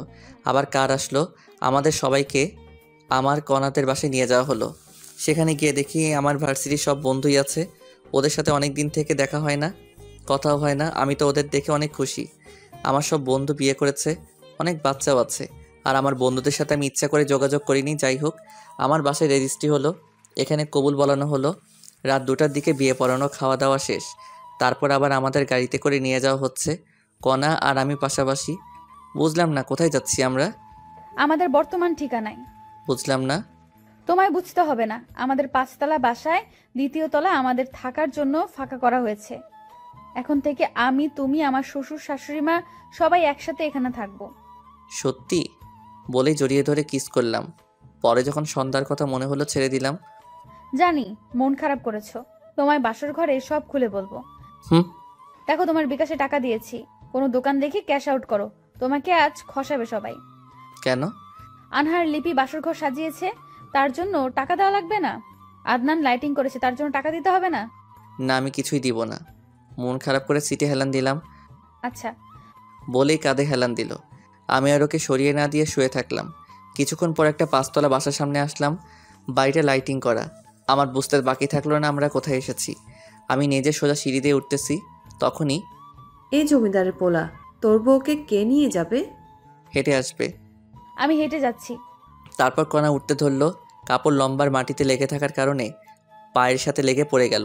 সাথে সাথে আমি দৌড়ে নিচে নেমে আসলাম। ব্যথা পেয়েছো? না। কোলে করে নিয়ে যা হারামজাদা, দেখিস না হাঁটতে পারতেছে না। হুম। তারপর ভদ্র ছেলের মতো কণাকে কোলে নিলাম। তারপর সিঁড়ি দিয়ে ওঠা শুরু করলাম। সবাই হাততালি দিচ্ছে আর কণা আমার হাতে কামড় দিল। আরে করো কি, ফেলে দিব কিন্তু। মার খাবা নাকি? চুপচাপ নিয়ে চলো। হুম। তারপর আমি দোতলায় উঠলাম কণাকে কোলে নিয়ে। আমার বাসর ঘরে ঢুকতে দেওয়া হলো না। আমায় সোফায় বসায় রাখা হলো আর কণাকে লিপি এবং আনহা মিলে একটা রুমে নিয়ে গেল। আমি সোফায় বসে থাকতে থাকতে বিরক্ত হয়ে গেলাম। সাথে সাথে ফ্রি ফায়ার বের করে খেলা শুরু করলাম। জানি না কতক্ষণ গেছে। কিছুক্ষণ পর আনহা এসে আমার ফোন কেড়ে নিল। ফোন দে, মাইনাস লাগলে ফাটাবো তোকে। আমি খেলতেছি, তুই রুমে যা, তোর জন্য ভাবি বসে আছে। ভাবি হয় একটু সময় দে, আমি ম্যাচটা শেষ করি। যা বলছি, না হলে আব্বু এসে থাপ্পড় মারবে। ইয়ে মানে আনহা, রুম কোনটারে? আজকেই প্রথম আসলাম তো এই বাসায়। টাকা দে আগে। ভাগ লাগবে না, আমি যাবই না। কিছু তো দে।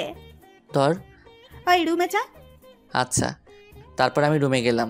দরজার সামনে গিয়ে হালকা কাশি দিলাম। সাথে সাথে লিপি আসলো। দুলাভাই টাকা দেন। আনহাকে দিয়েছি। কত দিছেন? 2।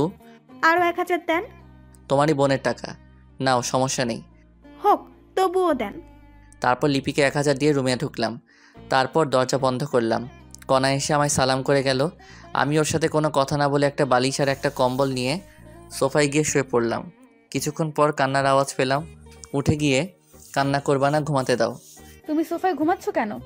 এমনি ভালো লাগছে না তাই। তুমি কি চাও আমি চলে যাই? চুপ করে আছি, যে রাগী চলে গেলে আর আসবে না, তাই চুপ করে আছি।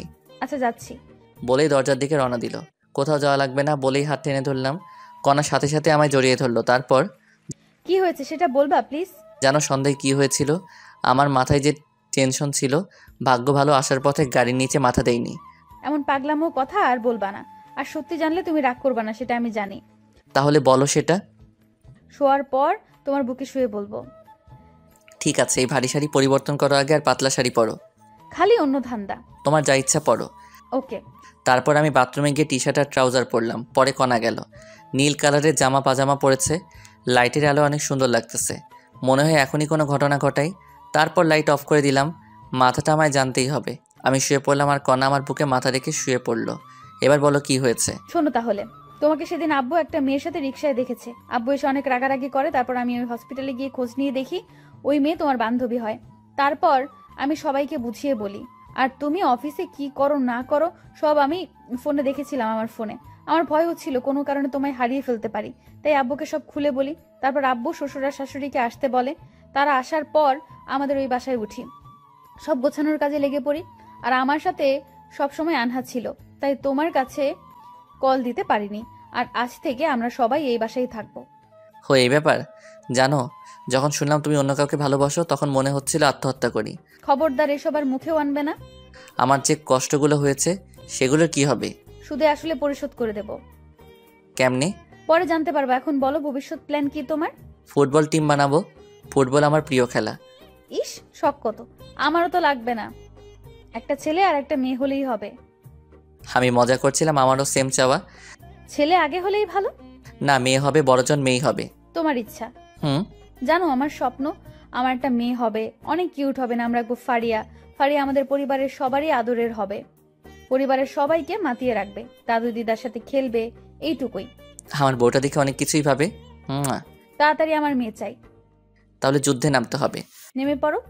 বলা মাত্র আমি কণার নিচের ঠোঁট কামড়ে ধরলাম। উপস কি ফিলিংস! কণার ঠোঁট একদম কমলার কোয়ার মতো। আমি কিস করতে থাকলাম, তারপর গলায় কিস করলাম, তারপর নিচের দিকে নামতে থাকলাম। আর বাকিটা ইতিহাস। জানতে চাইলে চটি গল্পে চলে যান। যাই হোক, পরের দিন সকালে ঘুম ভাঙলো কনার ডাকে। অনেকবার ডেকে গেছে, উঠিনি জন্য চায়ের কাপে আঙুল ঢুকিয়ে দিয়েছে। তারপর আমি উঠে গোসল করে এসে দেখি কণা আম্মার সাথে রান্না শিখতেছে। সকালের নাস্তা কণা আর আম্মু বানিয়ে দিল। সকালে নাস্তা করে গল্প, তারপর লাঞ্চ, লাঞ্চের পর রাতের খাবার। এইভাবে ঘুরে বেরিয়ে গেল 7 দিন। আজ থেকে অফিস আছে। সকালবেলা কণাকে আম্মু রান্নাঘরে ঢুকতে দেয় না, তবুও কণা জোর করে ঢুকে। সকালে রান্নার সময় থাকে, কিন্তু রাতে থাকতে পারে না। এইভাবে সকালবেলা অফিসে যাওয়া, অফিসের কাজ করা, রাতে আবার বাসায় আসা। আর আব্বু এখন চাকরি করে, আর কণাকে বাসায় রাখা হয়েছে। 1 মাস পর পরীক্ষা। যাই হোক, এভাবে কেটে গেল 3টি বছর। 3 বছর পর অফিস বন্ধের দিন সকালে। পাপ্পা পাপ্পা ও তো তাড়াতাড়ি, আম্মু রাতে নিয়ে আসতেছে। আসুক মামনি। পাপ্পা আজ কোথায় যাব? আজ তোমার দাদু, দিদা, ফুপি, তোমার মামি সহ ঘুরতে যাব। কি মজা, কি মজা। বলে ওর দাদুর কাছে গেল। আমার বিয়ের 2 বছর পর ফারিয়া আমাদের পরিবারে আসে। ফারিয়া অনেক কিউট। সারাদিন সবাইকে দৌড়ের উপর রাখে। আর আনহা মেডিকেলে পড়ে এখন। আমি ব্রাশ করে রান্নাঘরে গেলাম। আমি যাওয়া মাত্র আম্মু অজুহাত দিয়ে চলে গেল। আম্মুও বুঝতে পারছে। আমি কণাকে পিছন থেকে জড়িয়ে ধরলাম। কণার সাথে সাথে নড়াচড়া বন্ধ করে দিল। কি করো, আম্মু আসবে। আরে আসবে না। কি শুরু করছো? শুরুই করলাম না। ঠিক আছে, যাচ্ছি। দাঁড়াও, বাজার করে এনে দাও। আচ্ছা, লিস্ট দাও। দাঁড়াও। তারপর আমি ব্যাগ নিয়ে বের হলাম। তখনই কণা আমায় ডেকে রান্নাঘরে নিয়ে গেল। লক্ষ্মী ছেলের মতো বাজার করবা, রাস্তা দেখে পার হবা। তারপর আমি বাজারে গিয়ে লিস্ট অনুযায়ী বাজার করলাম। বাজার নিয়ে বাসায় আসলাম লাঞ্চের দিকে। বাসায় এসে গোসল করে টেবিলে বসলাম। আমাদের অভ্যাস হয়ে গেছে, সবাই আম্মুর হাতে তোলা ভাত খাই। আজও আম্মু সবাইকে তুলে খাওয়াচ্ছে, আর আমরা সবাই তৃপ্তি সহকারে খাচ্ছি। আমরাও আবার আম্মুকে তুলে খাওয়াচ্ছি। আপনারা সবাই দোয়া করবেন আমরা যেন সারা জীবন এমনই থাকতে পারি। ধন্যবাদ সবাইকে আমাদের পাশে থাকার জন্য।